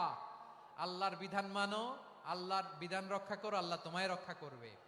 আব্দুল্লাহ, চাইতে হলে আল্লাহর কাছে চাও, সাহায্য চাইতে হলে আল্লাহর কাছে সাহায্য চাও। মনে রাখো, গোটা বিশ্বের সবাই যদি তোমার সাহায্য করতে চায়, ততটুকুই করতে পারবে যতটুকু আল্লাহ তোমার নসিবে রেখেছে। গোটা বিশ্ব যদি তোমার বিরুদ্ধে ষড়যন্ত্রে দাঁড়িয়ে যায়, ক্ষতি ততটুকু করতে পারবে যতটুকু তোমার জন্য বরাদ্দ আছে। এর বাইরে কিছু করতে পারবে না। আওয়াজ করে বলেন ঠিক কিনা? এভাবে হাতে কলমে শিখিয়েছেন। বিশ্বনবীর সঙ্গ পেয়েছেন। উনাকে বিষ্ণু ইসলাম শিক্ষাবিদ, এডুকেটর অফ দিস উম্মাহ হিসেবে সিলেক্ট করেছেন, হাতে কলমে শিখিয়েছেন। বিশ্বনবী একবার প্রকৃতির ডাকে সাড়া দিয়ে এসেছেন। এখন কি করতে হবে? নামাজের জন্য অজু করতে হবে। বিশ্বনবী এসেই দেখেন অজুর বদনায় পানি ভরা, খুশি হয়ে গেলেন। বললেন, কে রেখেছে পানি? একজন বলল, আব্দুল্লাহ রেখেছে। বিশ্বনবী অত্যন্ত খুশি হলেন। খুশি হয়ে একটা দোয়া করলেন, বললেন, আল্লাহুম্মা ফাক্কিহু ফিদ্দীন ওয়া আল্লিমহু তা'ওয়ীল। আল্লাহ, তুমি আব্দুল্লাহকে দ্বীনের বুঝ দিও আর কোরআনের তাফসীর শিক্ষা দিও। বিশ্বনবীর এই দোয়া এমন লাগছে, উনি রাইসুল মুফাসসিরিন, এই পৃথিবীতে যত মুফাসসির ছিল, যত মুফাসসির আসবে, সকল মুফাসসিরের সম্রাট হিসেবে স্বীকৃত হয়েছেন আব্দুল্লাহ ইবনে আব্বাস। বিশ্বনবী ওনারে আজান শিখান নাই, বিশ্বনবী ওনারে ল্যাঙ্গুয়েজ শিখান নাই, বিশ্বনবী ওনারে অ্যাম্বাসাডর বানান নাই, হাতে কলমে শিক্ষা দিয়েছেন। ছোট্ট মানুষ, বিশ্বনবী ইন্তেকাল করলেন। আবু বকরের সময় গেল, ওমরে ফারুকের খেলাফত, তখনও তিনি তরুণ। ওমরে ফারুক রাদিয়াল্লাহু তাআলা আনহু ওনার ক্যাবিনেট মিনিস্ট্রির বৈঠকে এই আব্দুল্লাহ ইবনে আব্বাসকে পাশ দিয়ে বসায় রাখতেন। বয়স্ক সাহাবারা এটা পছন্দ করতো না। তারা বলতো, ঘটনা কি? আব্দুল্লাহর মতো ছেলে নাতি আমাদের আছে, এরা কেন রাখে ওমরে ফারুক? ওমরে ফারুক এটা টের পেলেন। তিনি বুঝতে পারলেন যে ক্যাবিনেট মেম্বাররা এটা পছন্দ করে না, ছোট্ট আব্দুল্লাহরা কেন রাখি, কেন যে রাখি, এটা একদিন বুঝাবো। একদিন মিটিং এ তিনি সবাইকে বললেন, ইদা জাআ নাসরুল্লাহি ওয়াল ফাতহ। এই আয়াত দ্বারা উদ্দেশ্য কি বলেন তো মুরব্বী সাহাবীরা? এক সাহাবী বলেন, এই সূরা দ্বারা উদ্দেশ্য, আল্লাহ বলেছেন আমাদেরকে বিভিন্ন ল্যান্ড, বিভিন্ন এলাকা বিজয় করতে হবে। ওমরে ফারুক বললেন, না, হয়নি। আরেকজন বললেন, বিজয় হওয়ার পর আমাদের বেশি বেশি আল্লাহর বরত্বের ঘোষণা দিতে হবে, এটা উদ্দেশ্য। ওমরে ফারুক বললেন, না, হয় নাই। যারা জিজ্ঞেস করেন কেউ পারে না। সব শেষে বিশ্বনবী ছোট্ট আব্দুল্লাহরে বলেন, আব্দুল্লাহ, ইদা জাআ নাসরুল্লাহি ওয়াল ফাতহ, এর দ্বারা উদ্দেশ্য কি বলো তো? ছোট্ট আব্দুল্লাহ বলেন, হুয়া আজালু রাসূলিল্লাহ। এই আয়াত দ্বারা বিশ্বনবীর বিদায়কে উদ্দেশ্য নেওয়া হয়েছে। ওমরে ফারুক বললেন, হাযা হুয়া, এটাই তো সঠিক উত্তর, এটাই সঠিক তাফসীর এই আয়াতের।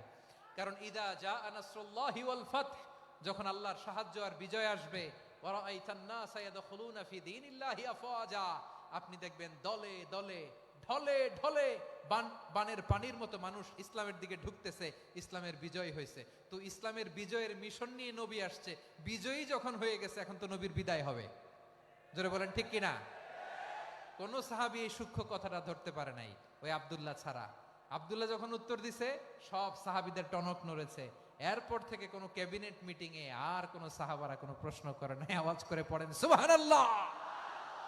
বিশ্বনবী আব্দুল্লাহ ইবনে আব্বাসকে দ্য এডুকেটর অফ দ্য উম্মাহ, উম্মার শিক্ষাবিদ হিসেবে গ্রহণ করেছেন। আওয়াজ করে পড়তে হবে আল্লাহু আকবার। সাহাবীদের নামগুলো মনে থাকবে? এক নম্বরে আবু মাহজুরা, মুয়াজ্জিন বানাইছেন। যায়েদ ইবনে সাবিত, দোভাষী, ট্রান্সলেটর অফ প্রফেট, এবং তিনি ছিলেন বিশ্বনবীর ব্যক্তিগত সচিব। Musab ibn Umair, the first ambassador and diplomat of Islam. Abdullah ibn Abbas, এই উম্মার সবচেয়ে বড় এডুকেটর, শিক্ষাবিদ। আরেকজন ছিল আব্দুল্লাহ ইবনে মাসউদ রাদিয়াল্লাহু তাআলা।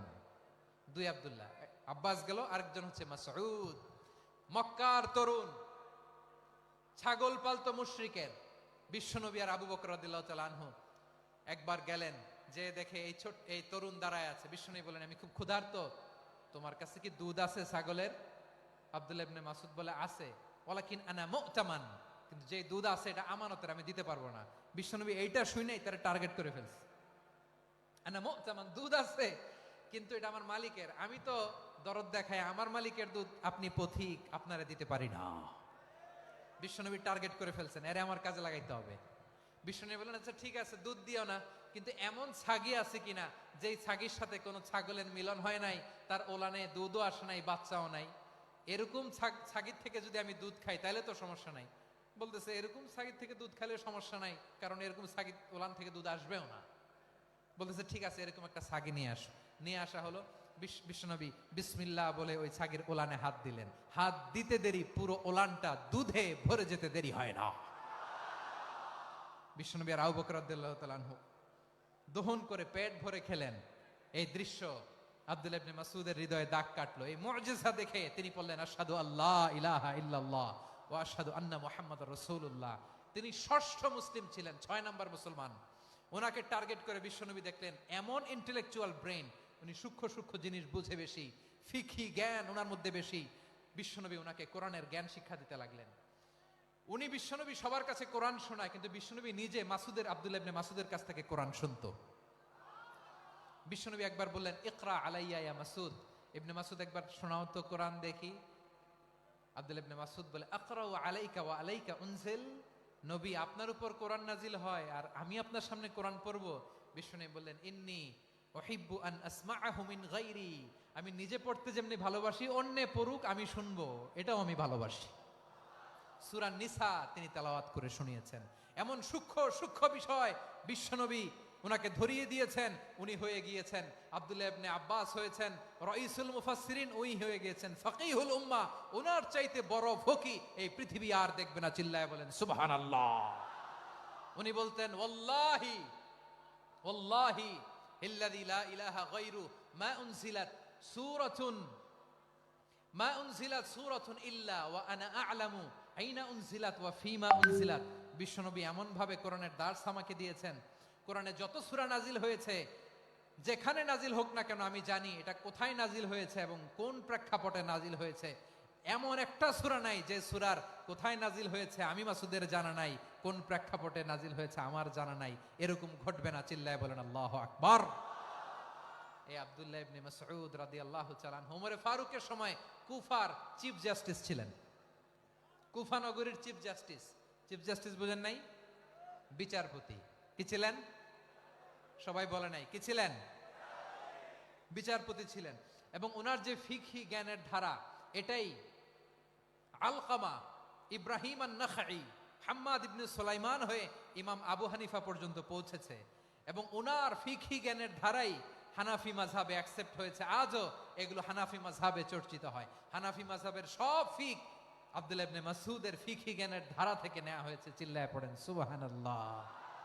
তাহলে উনাকে বিশ্বনবী বানিয়েছেন জুরিস্ট, আইনবিদ, ফাকিহ। উনারে আজান শিখান নাই। হিউম্যান রিসোর্স ডেভেলপমেন্ট কিভাবে করবেন, মানব সম্পদের উন্নয়ন কিভাবে করতে হয়, কিভাবে যার যেখানে প্রতিভা কাজে লাগাতে হয় উনি দেখিয়েছেন। সুবহানাল্লাহ পড়বেন না? খালিদ বিন ওয়ালিদ নাম শুনছেন? কে কে শোনেন নাই হাত তোলেন।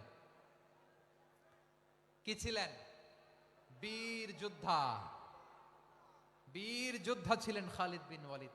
কিন্তু তিনি ইসলাম ধর্ম গ্রহণ করেছেন অনেক দেরিতে, 8ম হিজরিতে। তার মানে 8ম হিজরির আগে উনি মুশরিকদের পক্ষে লড়াই করেছেন। ওনার হাতে কত মুসলিম সাহাবী যে নিহত হয়েছে হিসাব নাই। বিশ্বনবী টার্গেট করে রাখছে, তুমি আমাদের মুসলিমদের এত ক্ষতি করলা, তুমি যখন মুসলমান হবা তোমারে দিয়ে আমি এমন কাম করামু যে এটা আর কেউ করতে পারবে না। সুবহানাল্লাহ নাই? যশোর ক্লান্ত হয়ে গেছে।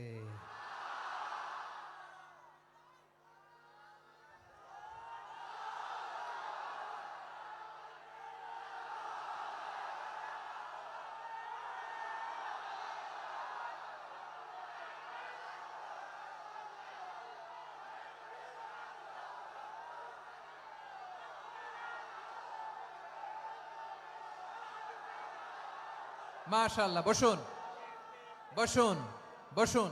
খালিদ বিন ওয়ালিদ রাদিয়াল্লাহু তাআলা আনহু 8ম হিজরিতে মুসলিম হয়েছেন, মক্কা বিজয়ের আগে। তো মক্কা বিজয়ের আগে যখন মুসলিম হয়েছেন, এর আগে কি করছেন? কাফিরদের সাথে যুদ্ধ করেছেন।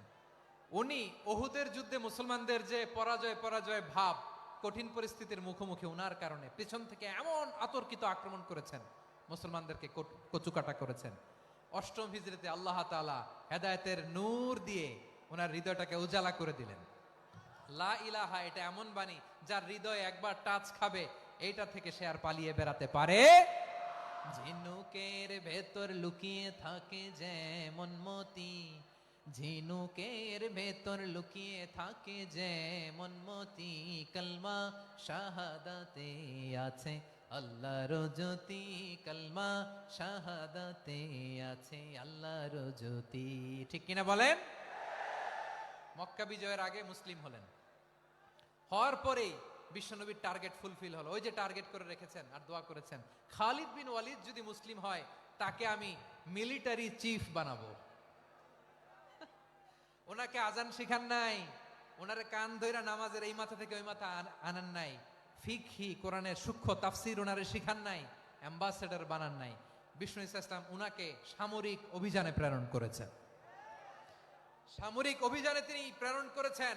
উনার জীবদ্দশায় উনার নেতৃত্বে যতগুলো যুদ্ধ হয়েছে একটা যুদ্ধেও তিনি পরাজয় বরণ করেন নাই। ওমরে ফারুকের সময়কালে তিনি চিফ অফ মুসলিম মিলিটারি মানে মুসলিম সেনাপতি হয়েছেন। যশোর আওয়াজ করো, ঠিক কিনা বলো? সেনাপতি, মুসলিম সেনাপতি। তাহলে কিভাবে হিউম্যান রিসোর্স ব্যবহার করতে হয় গোটা বিশ্ব আমার নবীর কাছ থেকে শিখে নাও। খালিদ বিন ওয়ালিদ, ওনাকে বিশ্বনবী একটা উপাধি দিয়েছেন। উপাধিটা হচ্ছে সাইফুল্লাহিল মাসলুল, আল্লাহর নাঙ্গা তরবারি, আল্লাহর খোলা তরবারি, দ্য ওপেন সোর্ড অফ আল্লাহ। খালিদ বিন ওয়ালিদ মুসলিম সেনাপতি। হাসান বিন সাবেত নাম শুনছেন? দেখি উনি কি ছিল বলেন। রাসূলের সভা কবি, কালচারাল হিজিমনিকে ডিফিট করার জন্য।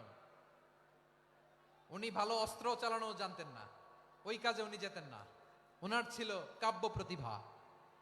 কাব্য প্রতিভা, কাফিররা কবিতা দিয়ে নবীকে গালি দিত। বিশ্বনবী বলতেন, ইয়া হাসান আজিব আন রাসূলিল্লাহ, তুমি নবীর হয়ে কাফেরদের এই কথাগুলোর জবাব দাও। বিশ্বনবীর একটা মিম্বার ছিল। বিশ্বনবীর মিম্বারের পাশাপাশি মসজিদে নববীতে এই হাসান বিন সাবেতের জন্য বিশ্বনবী একটা স্পেশাল মিম্বার বানিয়ে দিয়েছেন। এখান থেকে তুমি জবাব দাও। এবং বিশ্বনবী বলেছেন, আল্লাহুম্মা আইয়িদহু বিরূহিল কুদুস। আল্লাহ, হাসান আমার পক্ষে জবাব দেয়, তুমি জিব্রাইল মারফত তাকে সাহায্য পাঠায়া দিও। রাসূল সাল্লাল্লাহু আলাইহি ইসলামের সভা কবি, the poet of the prophet, নবীর কবি। উনি কবিতা দিয়ে এমন উচ্চাঙ্গের ভাষায় কবিতা দিয়ে তিনি জবাব দিতেন, কাফিরদের গা শিহরে যেত, তাদের হৃদয়ে আগুন ধরে যেত। তাহলে এরকম কবিরও দরকার আছে না নাই? এখন যাকে আল্লাহ দিছে কাব্য প্রতিভা, এরা যদি আপনি যুদ্ধের ময়দানে পাঠান হবে? যারে দিছে সুরেলা গলা, এরা যদি অ্যাম্বাসেডর বানান হবে না। হাসান বিন সাবেত ছিলেন বিষ্ণু ইসলামের কবি। হুযায়ফা ইবনুল ইয়ামান বিশ্বনবীর গোয়েন্দা বিভাগের প্রধান। কিসের প্রধান? হুযায়ফা ইবনুল ইয়ামান। ওনার ছিল ডিটেকটিভ মাইন্ড, ডিটেকটিভ মাইন্ড, গোয়েন্দা বিভাগের প্রধান। এবং উনি হচ্ছেন সাহিবু সিররি রাসূলিল্লাহ, রাসূল সাল্লাল্লাহু আলাইহি ওয়াসাল্লামের গোপন তথ্যের ধারক বাহক। নবীর যেই কথা কেউ জানে না, সব হুযায়ফার পেটের ভিতরে ছিল। সুবহানাল্লাহ পড়েন। মদিনার যত ইহুদি, ইহুদিদের একটা লিস্ট ছিল। এই লিস্ট শুধু দুইজন জানতো, বিশ্বনবী আর হুযায়ফা। সুবহানাল্লাহ পড়বেন না? তাহলে উনাকে কোন দায়িত্ব দিছে? কোন বিভাগ? যশোর আওয়াজ করো, কোন বিভাগ? গোয়েন্দা বিভাগের হেড ছিল। খন্দকের যুদ্ধে প্রচন্ড আজকের মতো শৈত্য প্রবাহ, মাটি খনন করতে করতে সাহাবীদের পেটে ক্ষুধা নাই, দাঁড়াইতে পারে না নামাজের জন্য, এত ক্লান্ত, ক্ষুধা ক্লান্ত।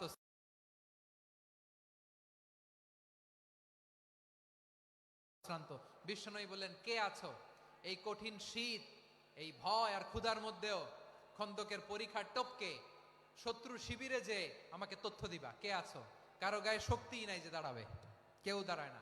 বিশ্বনবী তখন নিজে হুযায়ফাকে ডাক দিলেন, হুযায়ফা, যে আমাকে আজকে শত্রু শিবিরের তথ্য এনে দিবে সে জান্নাতে আমার মোরাফাকা, আমার সঙ্গী হবে। হুযায়ফা রাদিয়াল্লাহু ইবনুল ইয়ামান জীবনের ঝুঁকি নিয়ে এই ক্ষুধা, শৈত্য প্রবাহ, কোল্ড ওয়েভসকে উপেক্ষা করে পরীক্ষা টপকে শত্রু শিবিরে যে সবার কথাগুলো চুপে চুপে শুনে বিশ্বনবীর দরবারে এসে গোয়েন্দাদের মতো তথ্য সরবরাহ করেছে। বিশ্বনবীর গোয়েন্দা বিভাগের প্রধান হুযায়ফা ইবনুল ইয়ামান ইন্টেলিজেন্স বিভাগ চালাতেন। মুনাফিকদের নাম ওনার কাছে ছিল। মুআয ইবনে জাবাল মদিনা রাষ্ট্রের সবচেয়ে সিনিয়র আমলা ছিলেন। আমলাতন্ত্র চিনেন তো? প্রশাসনিক কাজ যারা চালায়, অ্যাডমিনিস্ট্রেশন বুঝেন না? The department of administration. মদিনার রাষ্ট্রের সিনিয়র আমলা মুআয ইবনে জাবাল মুতাখাসসিসুন ফিল হালালি ওয়াল হারাম, হালাল হারামের স্পেশালিস্ট ছিলেন। বিশ্বনবী উনাকে ইয়ামানের গভর্নর করে পাঠাইছেন। বলেছেন ইন্নাকা তা'তি কওমান আহলা কিতাব, এমন গোষ্ঠীর কাছে যাবা এরা ইহুদি নাসারা, আগে শাহাদা পড়লে এরপরে নামাজের দাওয়াত দিও, নামাজ পড়লে যাকাতের দাওয়াত দিও। গভর্নরের অ্যাটিটিউড যেমন থাকে তেমন অ্যাটিটিউড ধরে রেখো। সুবহানাল্লাহ পড়েন। তাহলে মুআজ ইবনে জাবালকে দিয়ে বিশ্বনবী কবিতা লেখায় নাই, চিঠি লেখায় নাই, আজান দেওয়ায় নাই। সুবহানাল্লাহ পড়বেন না? সব শেষ সাহাবী বলি আবু হুরায়রা রাদিয়াল্লাহু তাআলা আনহু, নাম শুনছেন? বিড়ালের বাবা। কি করতেন? খালি হাদিস মুখস্থ করতেন। উনি বলতেন আলজামু রাসূলুল্লাহ আলা মিল ইবাতনি, আমার শুধু পেটের ক্ষুধার বন্দোবস্ত হইলে আমি নবীর সঙ্গ ছাড়তাম না। আমার আনসার সাহাবারা ক্ষেত খামারের কাজ করতো, আমার মুহাজির সাহাবারা ব্যবসা করতো, আর আমি নবীর সাথে সাথে থাকতাম। শুধু সকাল বিকাল দুই বেলা যদি আমার খাবারের বন্দোবস্ত হয় আমি আর নবীর লক ছাড়ি না। সুবহানাল্লাহ কইবেন না? 5374টা হাদিস তিনি বর্ণনা করেছেন। সবচেয়ে বেশি হাদিস বর্ণনাকারী সাহাবী। হাদিস প্রিজার্ভেশনের কাজে বিশ্বনবী ওনাকে কাজে লাগিয়েছেন। উনি একদিন বলেন ইয়া রাসূলুল্লাহ আসমাউ মিনকা কাসীরান ফালা আহফাজু, নবী অনেক কথা শুনি আমার মনে থাকে না। বিষ্ণু বললেন তাই? উবসুত রিদাক, তোমার চাদরটা বিছাও। আবু হুরায়রা বিছালেন, বিশ্বনবী হাত বুলায় দিলেন, এরপরে অনেক হাদিস বর্ণনা করলেন। আবু হুরায়রা বলে তারপর থেকে বিশ্বনবী যাই বর্ণনা করে আমি শুনি আর একটাও ভুলি না। এখন সুবহানাল্লাহ। বিশ্বনবী ওনাকে হাদিস প্রিজার্ভেশন, নবীর এই যে লক্ষ্য হাদিস প্রিজার্ভেশনের এই দায়িত্ব দিয়েছেন সাইয়েদনা আবু হুরায়রা রাদিয়াল্লাহু তাআলা আনহুকে। প্রিয় ভাইরা, তাহলে 10 জন সাহাবীর কথা যে বললাম, আপনারা কি খেয়াল করেছেন কত বড় ট্যালেন্ট হান্টার, চৌকস ট্যালেন্ট হান্টার ছিল আমার নবী। এক একজনের এক এক ট্যালেন্ট, এক এক কাজে অ্যাসাইন করেছেন, এক একজনকে এক এক দায়িত্ব দিয়েছেন, এক একজনের প্রতিভাকে এক একভাবে বিকশিত হওয়ার সুযোগ দিয়েছেন। আওয়াজ করে বলেন ঠিক কি না?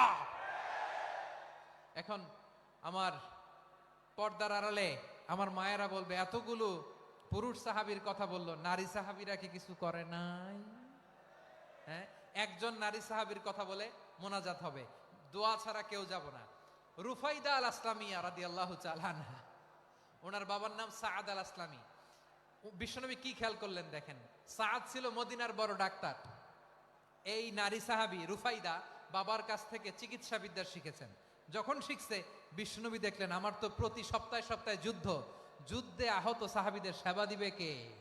বিশ্বনবী রুফাইদাকে বললেন রুফাইদা তুমি মসজিদে নববীর পাশে একটা মেডিকেল ক্যাম্প করো। এই যে সাকিনা আদ্দিন মেডিকেলের আমার ছাত্রী বন্ধুরা শুনে রাখো, তোমাদের আইকন হচ্ছে এই রুফাইদা আল আসলামিয়া। বিশ্বনবীর ডিরেকশন অনুযায়ী তিনি মসজিদে নববীর পাশে একটা মেডিকেল ক্যাম্প করলেন এবং আহত সাহাবাদের চিকিৎসা উনি ওনার টিম নিয়ে দিতেন।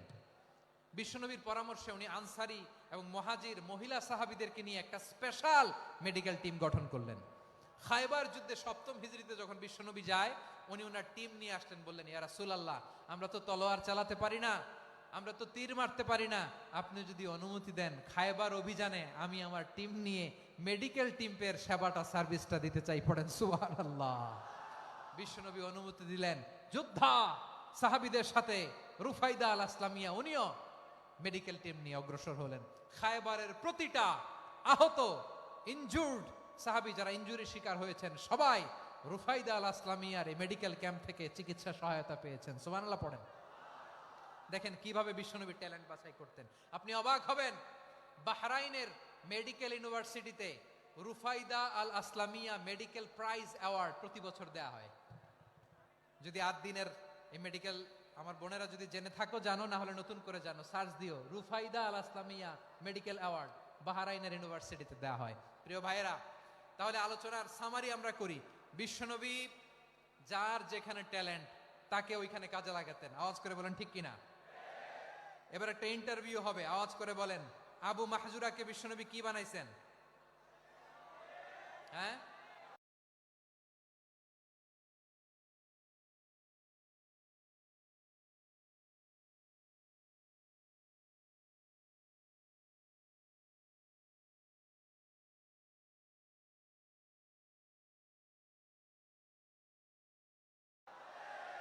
বলে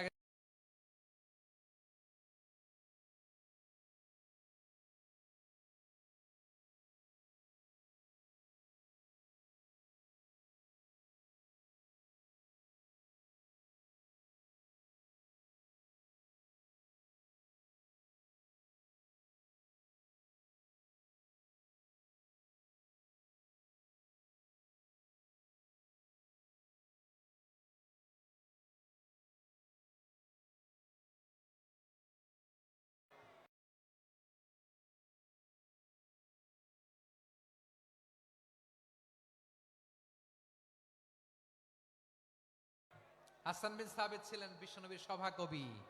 কি ছিলেন? বিশ্বনবীর সভাকবি ছিলেন। এরপরে হুযায়ফা ইবনুল ইয়ামান কি ছিলেন? গোয়েন্দা বিভাগের প্রধান। মুআয ইবনে জাবাল কি ছিলেন? সিনিয়র আমলা, ইয়ামানের গভর্নর। আবু হুরায়রা রাদিয়াল্লাহু তাআলা আনহু হাদিস প্রিজার্ভেশনের কাজ করেছেন। আর আমাদের রুফাইদা আল আসলামিয়া রাদিয়াল্লাহু তাআলা আনহা কি ছিলেন?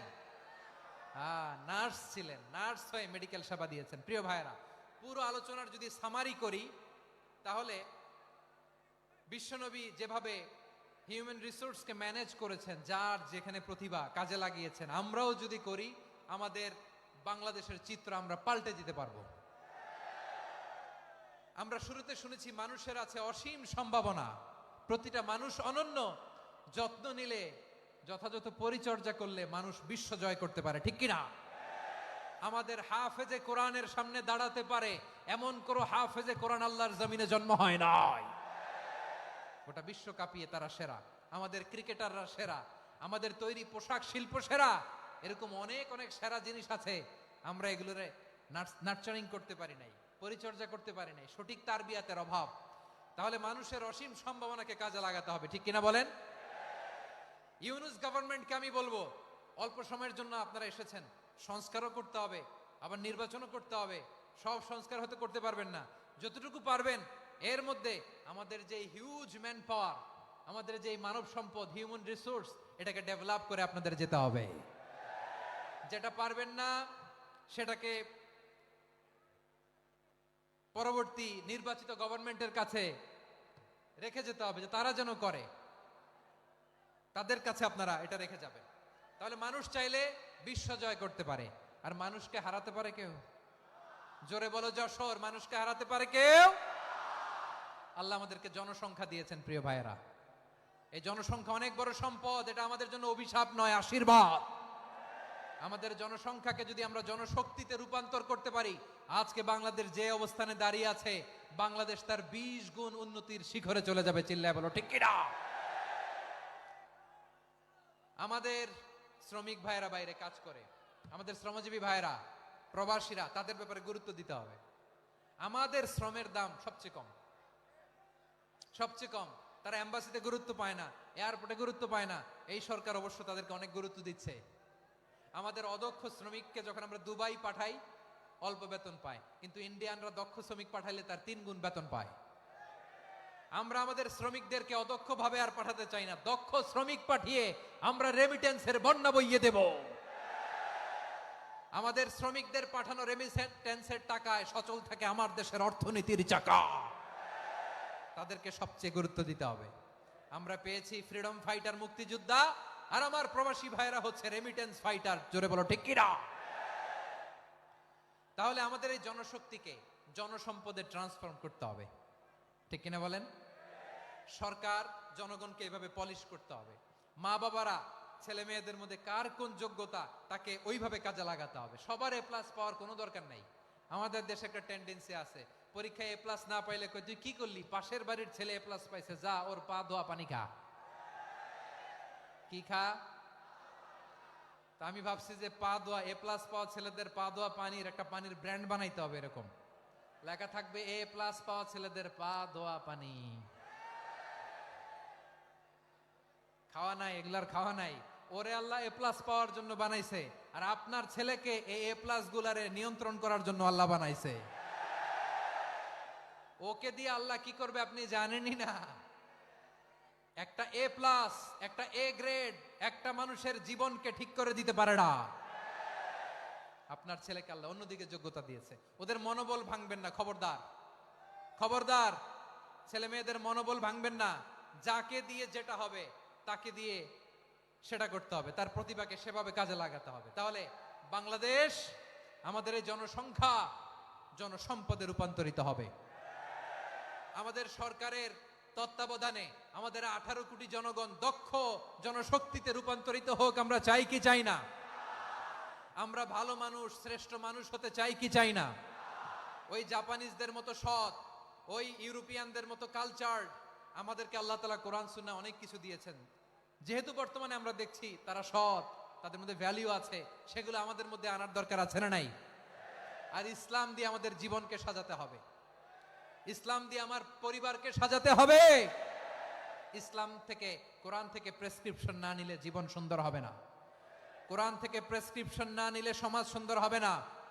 কোরআনের প্রেসক্রিপশন না মানলে রাষ্ট্র সুন্দর হবে না। কোরআনের প্রেসক্রিপশন অ্যাপ্লাই না করলে শুধু দুর্নীতি দমন কমিশন দিয়ে দুর্নীতি বন্ধ করা যাবে না। এজন্য কোরআনের আইন আমরা চাই কি চাই না? প্রিয় ভাইয়েরা, হিউম্যান রিসোর্স ডেভেলপমেন্ট, মানব সম্পদের উন্নয়ন, আমাদের সরকার যেন এদিকে নজর দেয়। আমরা যেন এই ব্যাপারে যত্নবান হয়ে উঠি। যাকে আল্লাহ যে যোগ্যতা দিয়েছে, এই যোগ্যতা দিয়ে আমরা যেন ইসলামের জন্য, দেশের জন্য কাজ করি।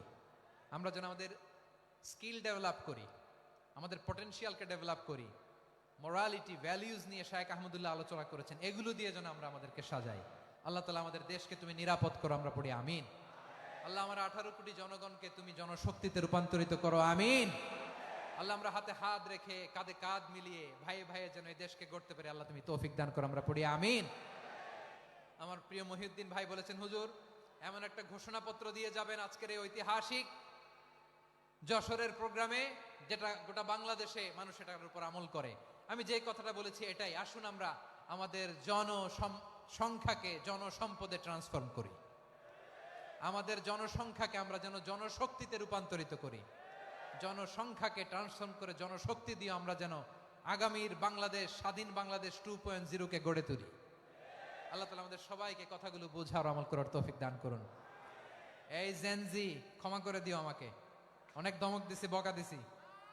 আল্লাহ তোমাদেরকে করুক, কবুল করুক, যশোরবাসীকে কবুল করুক, আদ দিনকে কবুল করুক, এই মেডিকেল কলেজকে কবুল করুক, ইসলামের জন্য বাদ ভাঙা এই জোয়ার এবং উচ্ছ্বাসকে আল্লাহ তাআলা কবুল করুক। হাদা মা ইনদি ওয়াল ইলমু ইনদাল্লাহ আলাইহি তাওয়াক্কালতু ওয়া ইলাইহি উনীব। সুবহানাকাল্লাহুম্মা ওয়া বিহামদিকা আশহাদু আল্লা ইলাহা ইল্লা আনতা আস্তাগফিরুকা ওয়া আতুবু ইলাইক। আল্লাহুম্মা আমিন। রব্বানা ظلمنا أنفسنا وإن لم تغفر لنا وترحمنا لنكونن من الخاسرين. ربنا آتنا في الدنيا حسنة وفي الآخرة حسنة وقنا عذاب النار. ও বিশাল আকাশের মালিক, বিশাল জমিনের মালিক, তোমার আকাশ বাতাসের তুলনায় আমাদের হাত দুইটা বড় ছোট্ট রে আল্লাহ। ছোট দুটি হাত পেতে বুক ভরা আশা নিয়ে তোমার শাহী দরবারে চেয়ে রইলাম। আমাদের জিন্দেগির গুনাহ খাতা তুমি মাফ করে দাও। আমাদের আব্বা আম্মা, দাদা দাদি, আত্মীয় স্বজন সবার গুনাহ খাতা তুমি মাফ করে দাও। আমাদের যত আত্মীয় স্বজন কবরের বাসিন্দা, প্রত্যেকের কবরটারে তুমি কোরআনের নূর দিয়ে মুনাওয়ার করে দাও। আল্লাহ আজকের এই যশোরের প্রোগ্রামকে তুমি কবুল আর মঞ্জুর করে দাও। সূরা বনী ইসরাঈলের 70 নম্বর আয়াতের আলোকে জনসংখ্যাকে কিভাবে জনশক্তি, জনসম্পদে রূপান্তরিত করা যায়, সিরাতের লেন্সে, সিরাত থেকে আমরা শুনলাম, যা কিছু শুনলাম আমল করার তৌফিকে দাও। রব্বুল আলামিন আমার বাংলাদেশকে সোনার বাংলাদেশ হিসেবে কবুল করে নাও। আজকের প্রোগ্রামে যারা জয়েন করল তাদেরকে তুমি কবুল করে নাও। রব্বুল আলামিন লক্ষ লক্ষ নারী পুরুষ যশোরের এই ঐতিহাসিক তাফসীর প্রোগ্রামের মাহফিলে জয়েন করেছে, আল্লাহ যেভাবে সহি সালামতে আজকে মাহফিলে জয়েন করলো, সহি সালামতে প্রত্যেক ভাই এবং বোনকে তুমি গন্তব্যে পৌঁছে দিও। আল্লাহ কত বড় বড় আল্লাহর ওলিরা এখানে এসেছে, মাদ্রাসার হুজুররা এসেছে, পর্দার আড়ালে কত বড় নেককার নারীরা এসেছে। আল্লাহ যার হাতকে তোমার পছন্দ হয়, যার ইবাদতকে পছন্দ হয়, তার ইবাদতের ওসিলায় আজকের দোয়াটা তুমি কবুল আর মঞ্জুর করে দাও। রব্বানা তাকাব্বাল মিন্না ইন্নাকা আনতাস সামিউল আলিম ওয়া তুব আলাইনা ইয়া মাওলানা ইন্নাকা আনতাত তাওয়াবুর রহিম। সুবহানাকা রাব্বিকা রাব্বিল ইজ্জাতি আম্মা ইয়াসিফুন ওয়া সালামুন আলাল মুরসালিন والحمد لله رب العالمين. واجعل آخر كلامنا عند الموت لا إله إلا الله محمد رسول الله.